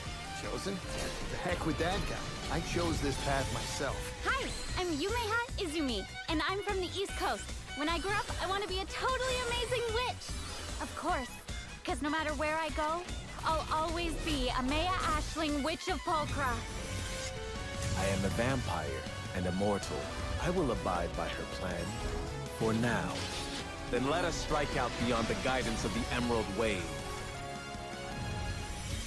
Officer Blair, Officer Franklin, moving out. I'll make a real show of it this time. I'll do my best to keep up. There he is! This is Officer Franklin. I've located an individual that matches the suspect's description, pursuing on foot. My serial number is D05-72314. I am known as Songstress Diva number 5. I don't know what I should do with myself now. Wait, hold on. Hold on a second. Let's listen to all that again. I don't know what I should... Back to you. Pursuing on foot. My My serial number is D0572314. I am known as Songstress Diva number 5. I don't know what I should do with myself now. That's a terrible attempt at a Scottish accent, lassie. You've decided the Japanese voice track for me. Unfortunately for you.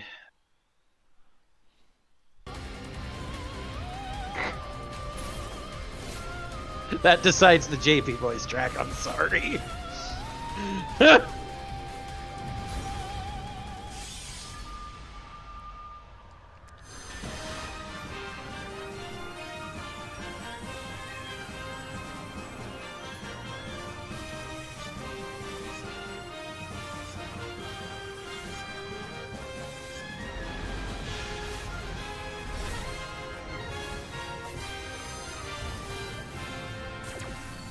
Would we be the gods in that question?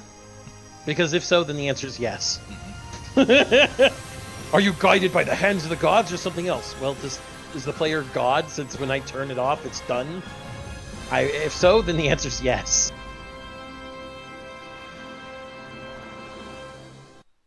Emerald Beyond definitely feels like it's channeling Frontier. Absolutely. The different stories thing and the different worlds thing? Absolutely. Oh. On Frontier, I still have many fond memories of. I need to go back and replay them at some point. Especially since it feels like we're going to be doing multiple playstyles, which was very much a thing in Frontier 2. Yep. I do have to say though that the lady tried her best with the Scottish accent as that songstress diva number 5. But you've decided that if there's a JP voice track, I'm using it. But sorry. I just have a feeling like Emerald Beyond is going to be slept on by a bunch of so-called JRPG fans. Absolutely. Much as I hate the phrase, it's when in Rome you do as the Romans do. Yeah. And no, they're going to ignore it. They're going to ignore it because of mud narrative. Not just my narrative, but let's be fair here, Monk. In the last few years, anime style, semi-action or full action RPGs with a large overarching narrative. Yes, I'm using very generic terms, but because they'll be using very generic terms, you'll see where the logic lies. We got Star Ocean 5. We got Tales of Arise. We got a bunch of games like this that to them are going to the people who say they are JRPG fans are going to feel like they're just getting a bunch of it shoveled in their face all at once. It's going to be narrative and oversaturation. It's the other one. In other words, more excuses. Yes, absolutely. Those kind of people certainly have a lot of those, but in fact they have more of those than they have solutions, which is why there are dogs sitting on a nail. They have more excuses than they have games, Monk. Mm-hmm. We have more games than they have excuses, though. Yep. We have more games than the assholes who say they love video games but complain all the time have excuses. Put that through your heads, everybody. Mm-hmm. More games than excuses means fuck you, there's no excuse. Yep. So, next on the list is SteamWorld Heist 2. And I've played through my fair share of I love SteamWorld Heist.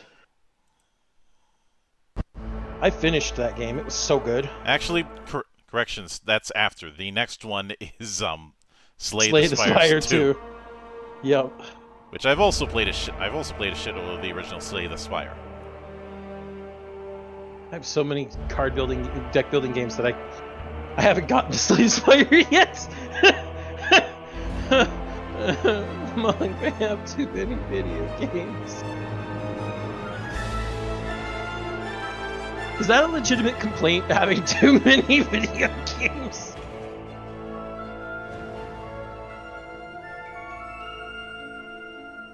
I like how sassy that skeleton is. Wait, are we doing multiplayer? Would be nice.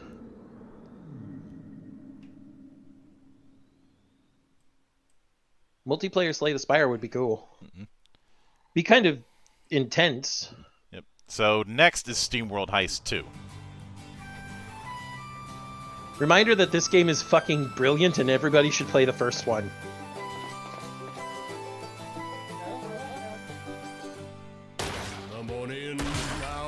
Yes! Yes, they did! They did it! Everyone hears that singing, right? Yep. That is a band known as Steam Powered Giraffe. I fucking love Steam Powered Giraffe. These guys started in their college. Like, I'm going to give a little SPG background here. This band started in their college in California because they were taking acting, singing classes and stuff, and they wanted to use the pantomime stuff they were learning in class in a way that made them seem like animatronics. And so they'd go out into, I think they were in San Diego. I'm pretty sure it was San Diego. They'd go to play like public parks in San Diego, and then eventually sometimes like they'd even be asked to play at bigger venues in San Diego in these full outfits. You know, they'd have the fucking makeup on, they'd have these very archaic and very warm looking outfits on, and they would actually pantomime like they're animatronics while singing. And it became this big internet thing, and then they started making records and music videos. My favorite song of theirs is still Honeybee. Honeybee is a fantastic love ballad. I'm fond of Brass Goggles. Brass Goggles is fun. Automatonic Electronic Harmonics is a good one. These are some older songs of theirs, by the way. They have some really good newer songs too. They've gone through multiple band members, supporting band members that have either gone separate ways due to different artistic visions or just because they had new opportunities, but they've been on good terms with almost everybody who's left. These days, they're big. Like, they're big. Like, they have full-on tours and shows and stuff, and I've been subbed to them on YouTube for over a decade. I've done them back when they were small, and it made me happy. Them doing soundtrack work for a SteamWorld game is a perfectly shaped puzzle piece. Well, they did soundtrack game for the first one too.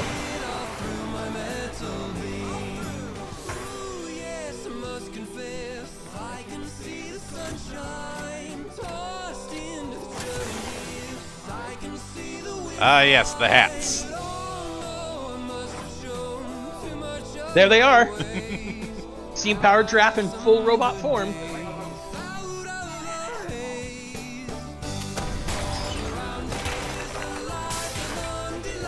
Also, I'll notice that this SteamWorld Heist takes place on a planet instead of in space.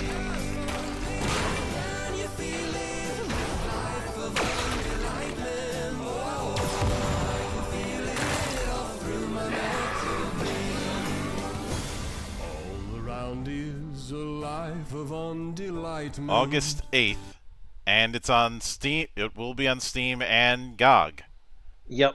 Now, something I need to note for everybody once again about Steam Powered Giraffe: the tenor main vocalist you heard singing in the middle of the song, and the bass main vocalist you heard singing just now, same fucking guy. That is the Spine. We love the Spine. We stand the Spine in this household. If you don't stand the Spine, I'll rip yours out and give it to him. Though I do remember one little clip from years ago where it seemed like he was doing some sort of video, and one of the other guys was walking in looking for the bathroom. And he goes, "You're a robot. You don't need to use the bathroom." And he goes, "Well, it's not for me. I was taking it for Steve." What? Zero did point out something that both he and I love about Steam-Powered Giraffe. Oh, thank you for linking them in the YouTube chat there, Dragon. So Steam-Powered, the Spine did a cover of Rihanna's Diamonds. or shine bright like a diamond, as some people may know it. It absolutely outstrips Rihanna's version because the spine, everybody, just go watch it. I know we're in the middle of a video game thing right now, but if I'm gonna gush over SPG, go over to their channel. If you watch nothing else, watch Brass Goggles, watch Honeybee, and watch Diamonds. Watch those 3. If you aren't convinced by then, I'm convinced you have no soul, and we might need to consign you to the abyss. Or call an exorcist. Wait, monks double Or as both.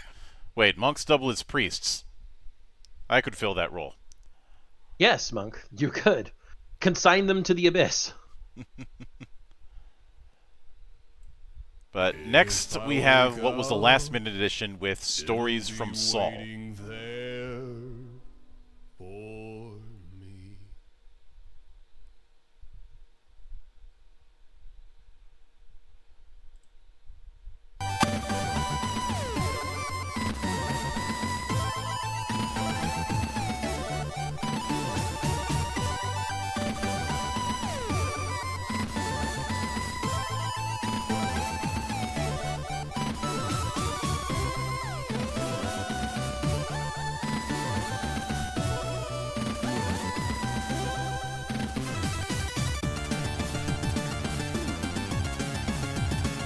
All your base are belong to us? Why does this feel like a love story to Zero Wing, among other things?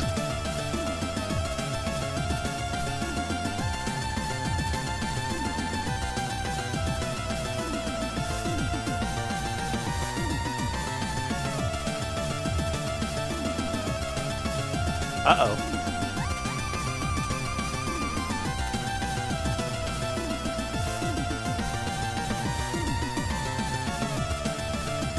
Move, Zig! You know what you're doing. Take off every Zig.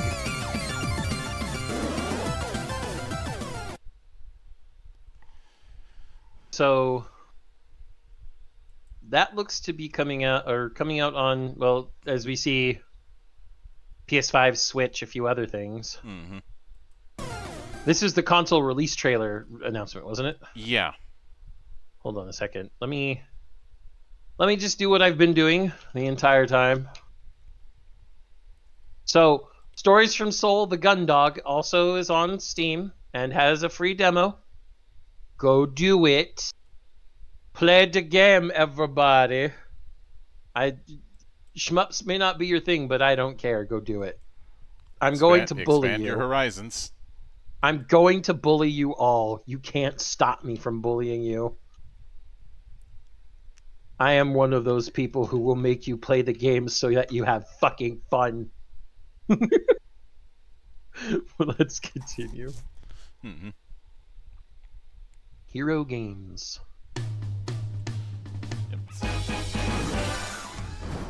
We did cover Duet Night Abyss a while back. We're just covering more of it. Yep.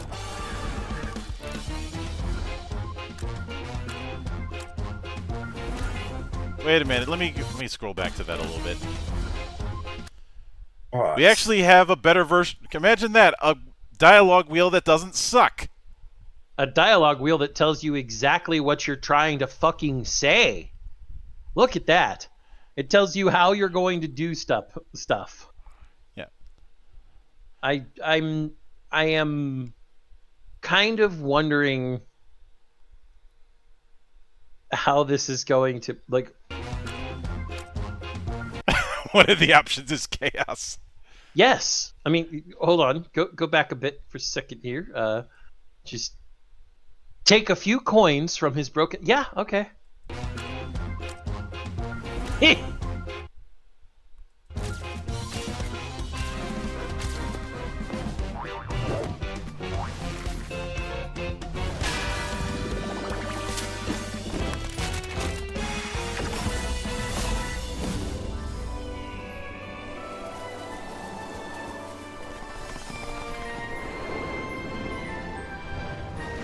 I wonder if this game allows for multiplayer. I would hope so.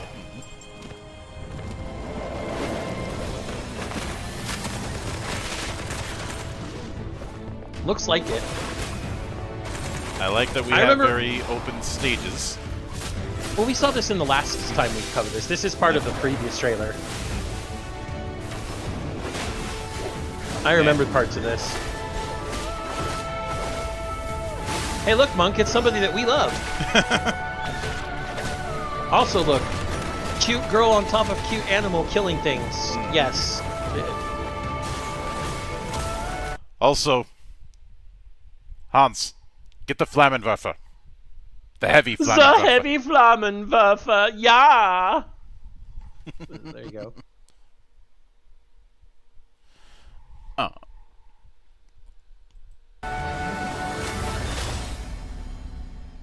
But Duet Knight Abyss looks promising. Ding ding ding ding ding ding ding ding ding. So tasty! Dun dun dun dun dun. I had to say it, Monk.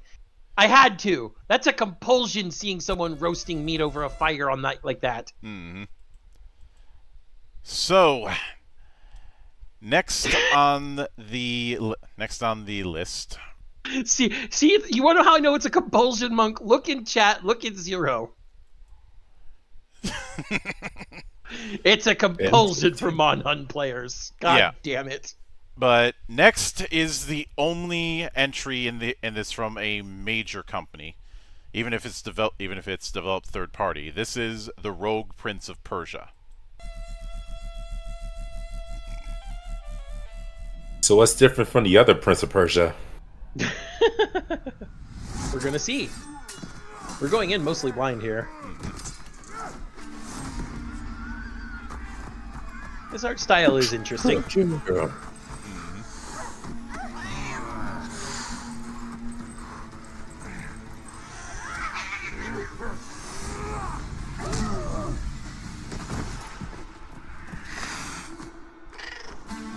That was cute.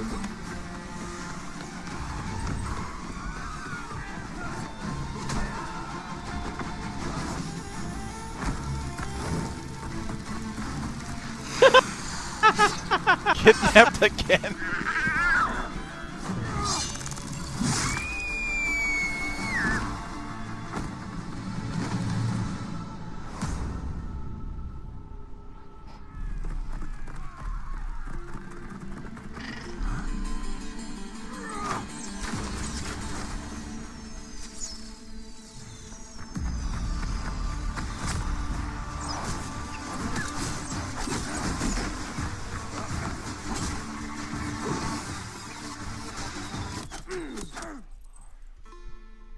Ow.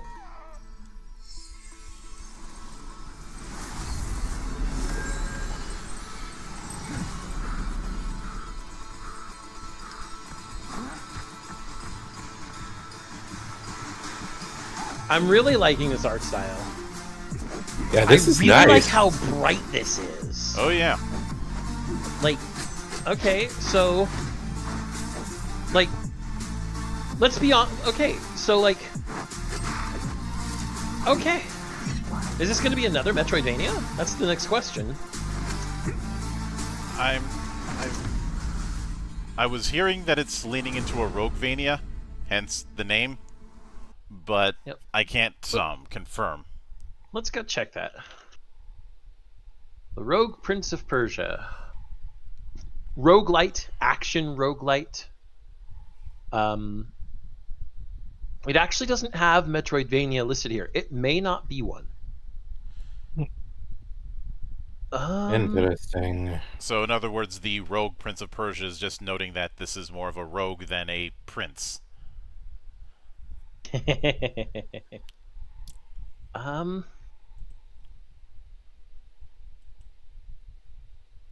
Cast of colorful characters, non-linear story progression. You know, performing combat and parkour flawlessly is going to be the key to winning the game. A bunch of secondary weapons, medallions.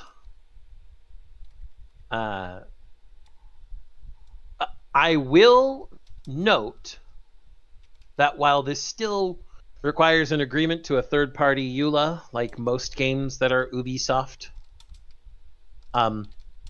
unlike the other Prince of Persia game we had, which is also actually fucking fantastic, but I'm never going to get it because fucking Uplay or whatever it's called now, Ubisoft Connect is required for it. I shouldn't say never going to play, just never going to play. My Jolly Rogers erased. It's What's that? only a matter of time. I didn't say anything. I don't know what you're talking about. I have no idea what you're talking about. I'm not saying we're gonna. I'm just saying it's gonna happen. And early access May 14th. Well, this one doesn't require Ubisoft Connect, so I would pay for this one. So for the where is it? While you do that, hold on a sec. I will be back in a minute or two. Yep. So stand by, everyone. I'm trying to.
Get it. And we are back. Sorry about the delay, folks. So, before we move on to our next game, the one thing I did want to mention is that I'm much more excited for the Rogue Prince of Persia because of the fact that it doesn't require Ubisoft Connect and it is on Steam. Prince of Persia, the Lost Crown, looks really fun from everything I've seen of it, but there's two problems. One, it requires Ubisoft Connect, and two, it's a timed Epic exclusive, so it's not on Steam yet. So, I won't be playing that anytime soon unless, we hoist the sails and the skull and crossbones prevail.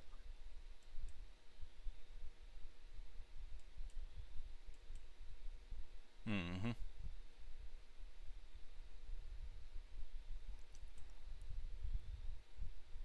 And hang on, I had to deal with a few apologists on another matter, but so next we have Undermine 2, which is good because the original Undermine is pretty damn good.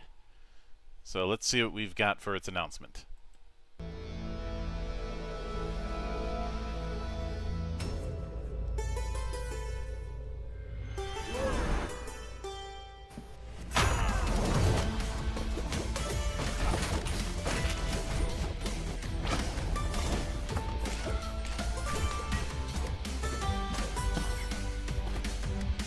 Bomb hot potato. Yeah.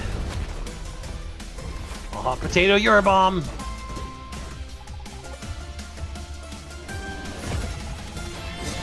We are eating good as far as sprite work is. And we've had a lot of good pixel art sprite work. That's a big bomb. I think it gets bigger the more they hit it back and forth.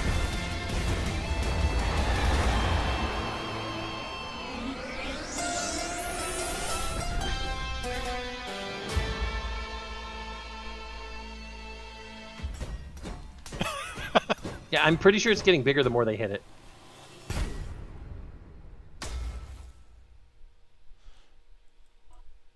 Some days you just can't get rid of a bomb. Yep. But next we have Unending Dawn, which I think we covered at one point, but this time we have a bit more to go with.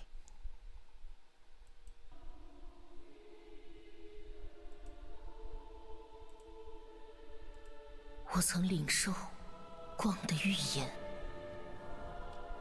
无信者的傲慢，将命运引向黑暗与绝望。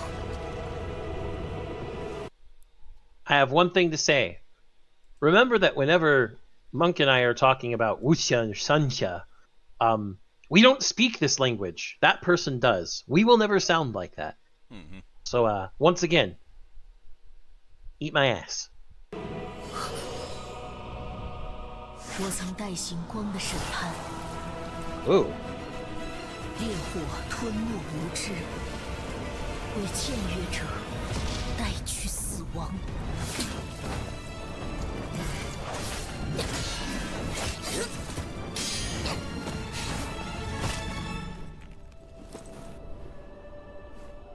而我回望那道光，背后却是最深沉的暗。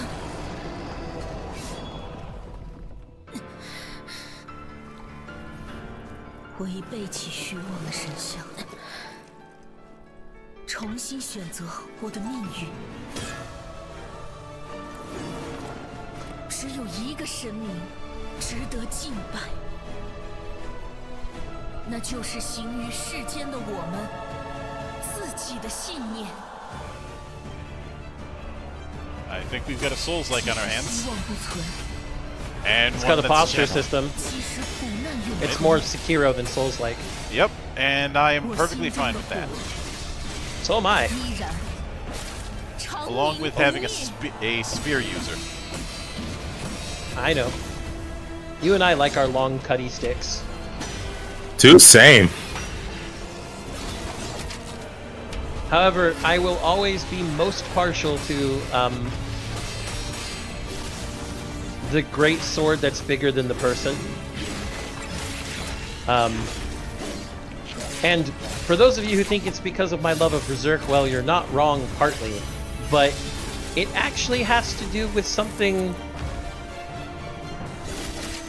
that I technically discovered before Berserk.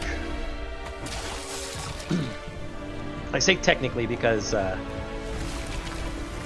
was around the same time. Absolutely. The sword that cleaves evil. The Zankanto, as it were. Waga Zankanto ni tatenu mono nasu. Jeez, that bird's an eyeful. That was bad, Monk. Even for you. You seem to have a poor eye for details today. That's even worse. Yeah, but I'm allowed to make them bad just to get at you. The rules of the Bane. Nightmare, is that you?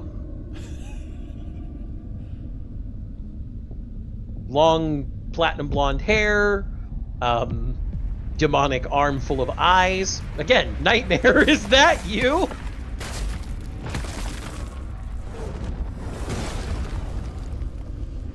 Is this Siegfried Stolfen when he's an old man?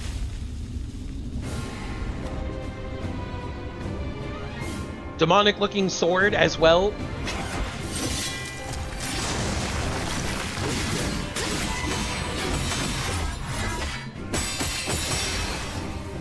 Yep, definitely a posture system like from Sekiro.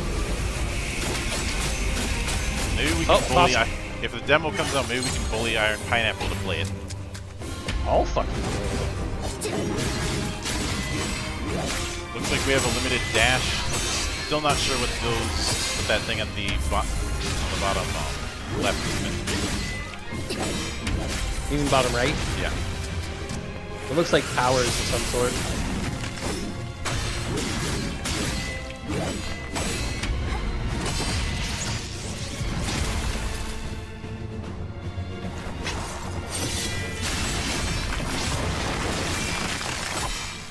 there is what looks like a dash system, you are limited. Yeah, you have charges. 3 charges.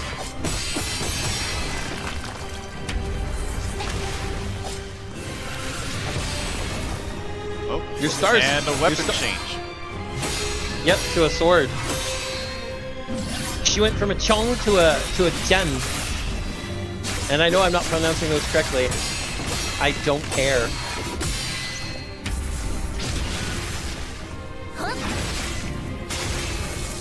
At the very least, we see a loop when it comes to the parry system. Yep. For both special attacks and for weapon switching, it looks like. Yep. I'm gonna do the bats again. Oh, he's about to be posture broken. Yeah! Get the critical in! Very cool.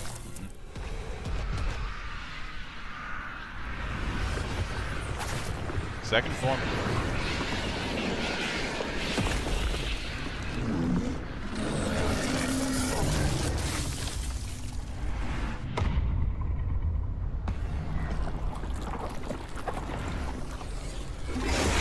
You are one ugly motherfucker.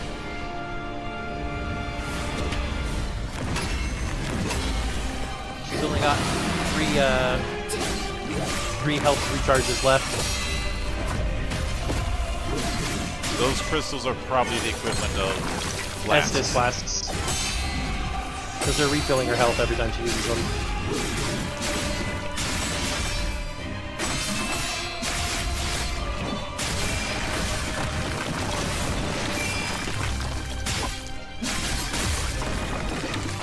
Ooh, wow, ow.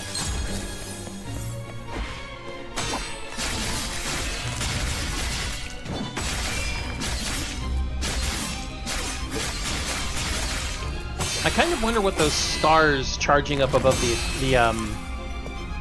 super area that's for doing. the ult weapon.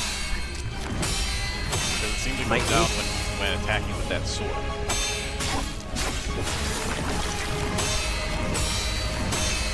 But recover on blocks, so... Yeah, but her posture's getting fucked. And she's gonna be out of crystal soon.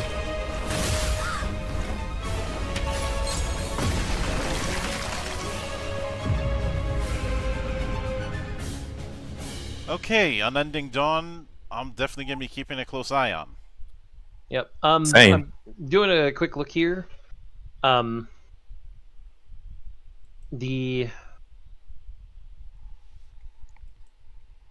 trying to find out what all it's going to be on. I know it was given a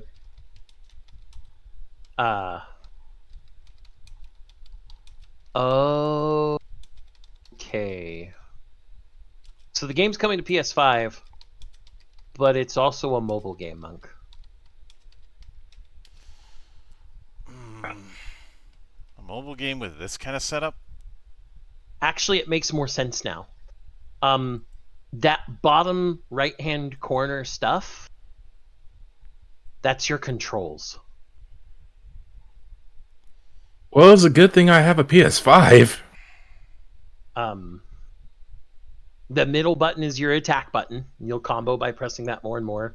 You'd press the foot button for your dodge, and you'd press the button at top right for a special skill. This is a pretty typical action game layout for mobile. I am suddenly less enthusiastic. Yeah, I'll keep an eye on things, and if it sad. Yes. There's no announcement of a piece of just like a full-on PC version, which, let's be fair here, ever since Genshin Impact did the whole this is both a mobile and PC game at the same time thing, there's no fucking excuse for any other action game that is primarily mobile not to also go to PC. No excuse. Mm-hmm. So fuck you, that's why. So next is the Castlevania update for V Rising, which V Rising is really damn good, by the way. Yes, we love V Rising around here.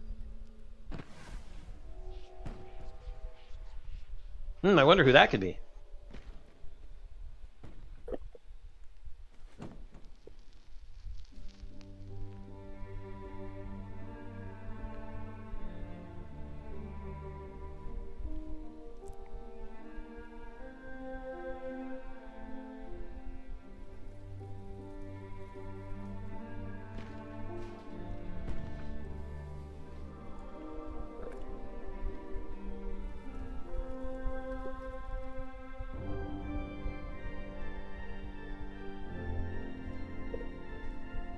Oh, we all know that music. Oh yeah. And if you don't, you haven't played Castlevania, and I feel sad for you. Fleeman. And they have the actual Maria Renard, not that bootleg shit that Netflix tried to pull. We don't talk about Netflix's Castlevania anymore. I already There's a lot did of... a semi-reconstruction with Rabbit when talking about Nocturne. Hey, look! We know which Belmont that is, right? Yeah. That's Trevor. Yep. No, I think that's Simon. Simon's got brown hair, Monk. Trevor's blonde. Yeah, that is Trevor. Yeah. Questioning my Castlevania knowledge? Come on now, Monk. Why would they make Simon blonde then, though? If that's the case. Simon Belmont has brown hair. Simon Belmont is a brunette. I don't know. Maybe They probably took inspiration from like Smash Bros or something because Simon was blonde in that game. No, I found out what it is. What's up? He's been portrayed as both. God damn it.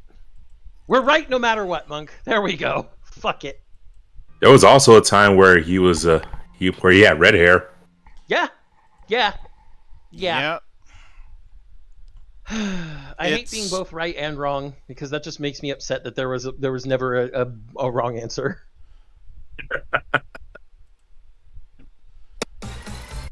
But next is a DLC update for Vampire Survivors called Operation Guns. Now, something I'd like to point out, the genre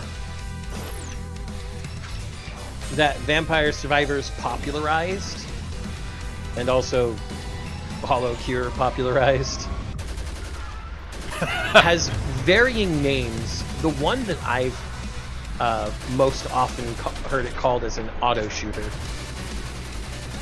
I prefer Bullet Heaven.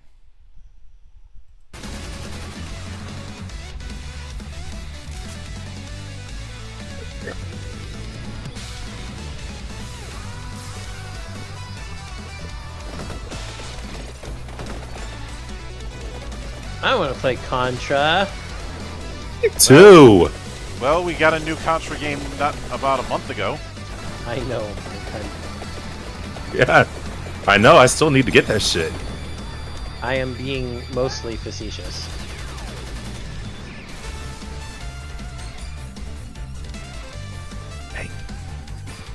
I do wonder, does this game have crossplay? I haven't checked. Let me check.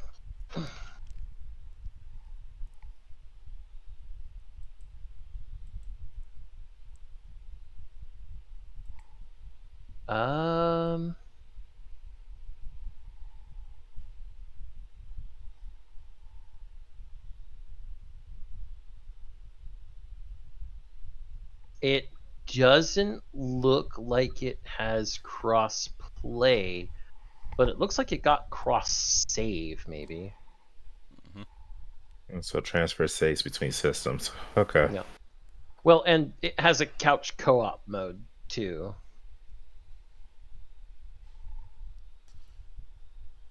I mean, it's something.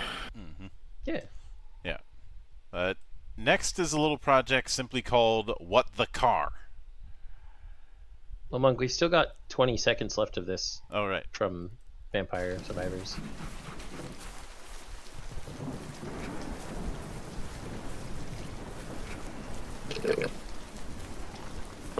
that a good boy?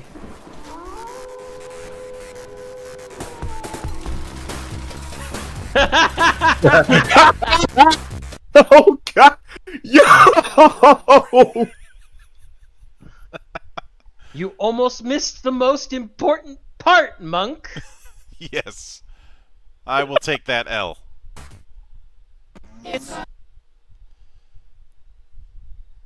Like I said, next is What the Car. It's a bull, it's a chef, it's just an ordinary guy. Ordinary guy. Why does this remind me of Octodad? It's realistic. It's sporting, it's strategic. It's what the car. It's just how we earn. It's eco-friendly. It's charismatic. That was a bad pun and they should feel bad for it. That is not how the word charismatic works. It's hero. It's steam. The fuck? Cocaine's a hell of a drug. Hold on, I gotta check if I have a nosebleed or not. Okay, good. My brain isn't hemorrhaging. We're fine. It's like somebody looked at Katamari Damacy and said, "But what if car?" No, it's like somebody took a look at Katamari Damacy and Octodad and said, "But what if car?" I'm surprised. Is it not made by the same people by Octodad? Because like I'm getting Octodad vibes out of this. Let me check. Let me Yep. check. What the car? What the car? And the What the Car demo. Made by... No, it's made by the same people who made What the Golf and What the Bat. Okay, so this is just This is recurring. This is just them one brand. Tri-band. Let me look at Octodad for a second. Maybe Octodad, someone who Dadliest worked on. Catch. Maybe someone who worked on Octodad worked on this shit. Young Horses worked on Octodad. I don't know. I'm not really sold on the game. Like, absurdism is cool and all. I'm just... What? I would need to see more. Well, it's got a demo.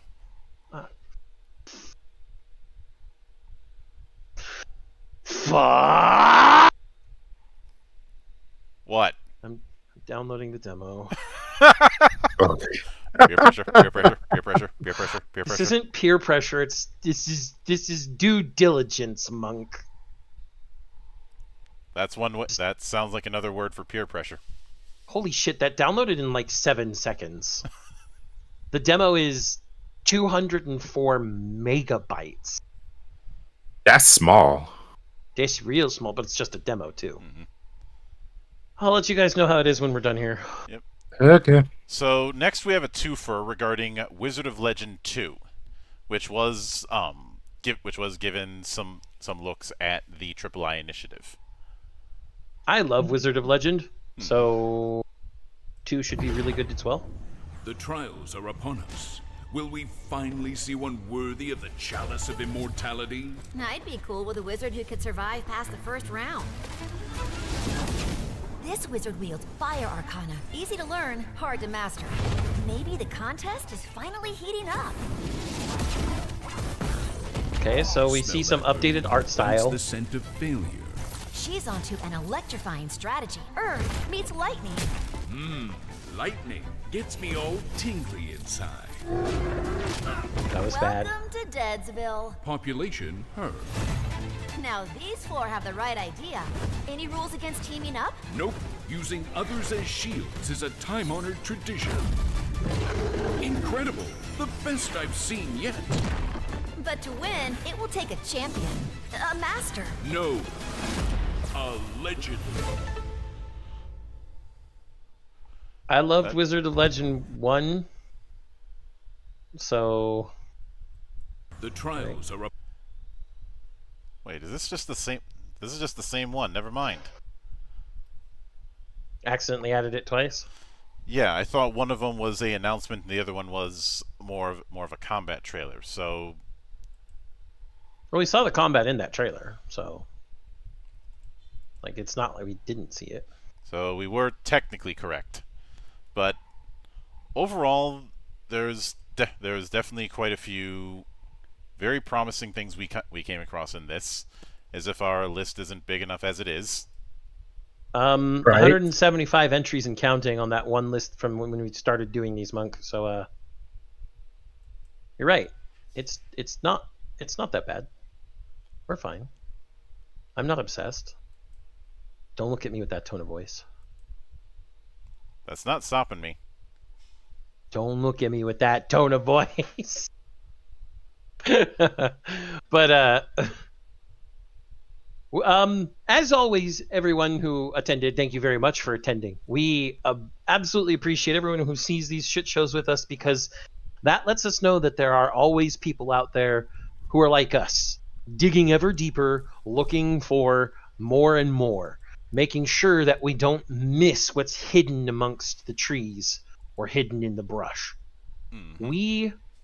We want to find all of the good games we can. Clearly, we found quite a few. We also had some head scratchers, and I'm still wondering if I'm having a brain aneurysm after What the Car. But I'll find out whether that aneurysm is real or not when I play the demo I later feel tonight. like you should record yourself playing the demo. I think that'd record myself. Yes. Not camera and all that, but you can set up OBS easily. I have OBS. Yes, I can. I could probably stream it to my own, but I don't want to. I'll just record it and then upload it, and I'll upload it here. Monastery special. Zan loses his McFucking marbles. We can call it that, right? Yeah. I'll see about what I do.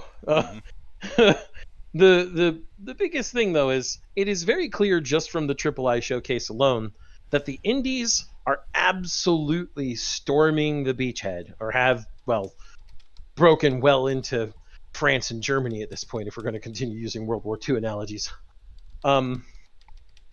People who are both performative cynicists, the ones that we absolutely dislike, or just don't look beyond the AAAs. We are people we dislike because they're remaining ignorant at will.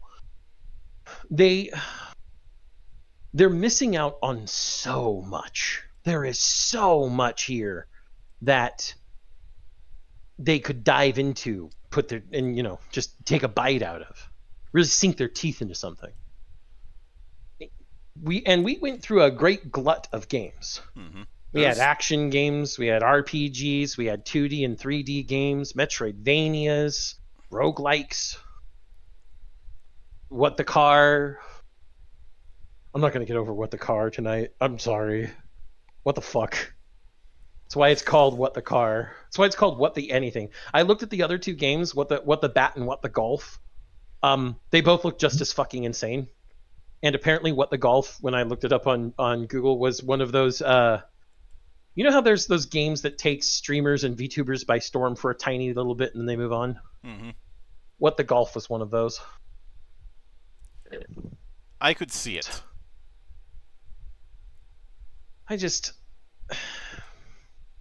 It is... You all know me as the vociferous, foul-mouthed one here. As the man with vehemence and vinegar in his blood. But, well, that goes without saying. But I implore you, anyone who's here watching this right now, and anyone who watches this back in the future, take a look, dig deeper. There are games galore, video games and tabletop, that do not adhere to the mainstream and are priceless and brilliant. So don't overlook these gems, these diamonds in the rough. because they're going to shine brighter than anything that AAA makes on the regular. The way I see it, you've got anyone who claims to be a fan of games has two options in front of them. Option A, they can lament the state of AAA, do nothing else but that, and be stuck in an endless loop, eventually consigning themselves to the Ivory Tower retirement home. Option B, realize that we are in the middle of a shift, and the way to stay abreast of things is to keep an eye on the indies, on the rising AA, and of course to keep an eye on those whose excellence and pedigree has never faltered. Hello, From Software. Mm-hmm. Also, anyone who says From Software is AAA, no. I won't get into the details why. We've been over it before, but they aren't quite there. They probably will be one day, and they'll probably still keep the same pedigree and quality they have. Mm-hmm. Especially given the high quality that they've had up to this point, without being quote unquote AAA. Yeah. And there's also the fact that that by this point Miyazaki can do whatever the hell he wants. I want an armored core that allows me to get out of my armored core if I want. That is also a giant RPG. You basically want what we kind of had with Titanfall 2, just on steroids. Titanfall 2 and Demon X Machina, yeah, but on steroids. Yeah, more. I'd say more the former than the latter. Yeah, but because you need to be at least as formidable as your robot. Mm-hmm. But I'm just sitting here going, Armored Core Elden Ring when? When do I get Armored Ring or Elden Core?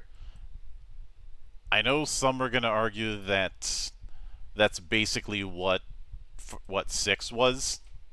No. 6, much like other Armored Cores prior to it, is a mission-based affair. Mm-hmm. It will happen. Let me put it this way. I want the open world and mecha freedom we had with Xenoblade Chronicles X, but more, and an open world used properly. Mm-hmm. Like I said, I have a feeling it will happen. Someday my dream will come true, and it'll be filled with a bunch of fun robots, and it'll also somehow get licenses through the big three from Japan, so that we have Gundams, Mazinger, and Getter. Look, for me, all that I ask is just give me a mech that satisfies my speed fix. So Getter 2, got it. I'm not wrong, and he knows it. Unfortunately. But with that said, that is going to do it for this particular Hangover shit show. I do apologize for the long BRB, but it had to be done. I will be back here tomorrow night, though it's going to be much later at night, with an interview with good friend of the temple, Wade Dyer, as I mentioned on Sunday, to talk about Frag Nexus. Because Frag Nexus is shaping up to be an interesting thing, and I want to see how far it's going to go. There's also a project I've been trying to see if I can get some reach on, called Tabletop, Tabyl Top, that plans on being an enhanced virtual tabletop. It looks promising, but I do need to see if it's going to allow for non-D&D affairs, because a lot of the screenshots were leaning towards that, and if it's something like Shard, where it's 5e exclusive, that's a deal breaker. If it's going to allow for custom sheets and custom die rolls, that would be promising. But, and of course, if it's doing the whole, oh, you have to do this, you have to either do direct connection or do this separate service like Foundry, that would be a deal breaker too. That's the reason why we're not using Foundry. That, and there's this weird thing where some games are supported in different versions of Foundry, and I didn't want to put you guys through that. Like, there's 2 versions of Foundry that most things are supported on, and I didn't want to have you guys jump between 2 different installations for Cloister. That makes perfect sense. Yeah. But of course, later in the week will be the Valley of the Judged, first with Monarch as we start going in earnest through Cursebrand, and then with Zan as we continue our look through Gods of Metal Ragnarok, and as I recall, Friday is going to be the finale. Yep. Which I am glad to have a relatively shorter series. Not everything should be as long as Planetbound, and fortunately I don't think anything will for quite a while. But that is a story for another night. So until then, on behalf of the good brothers present and not present, my name is Mildra. I am your gaming monk. Stay fucking frosty, everybody.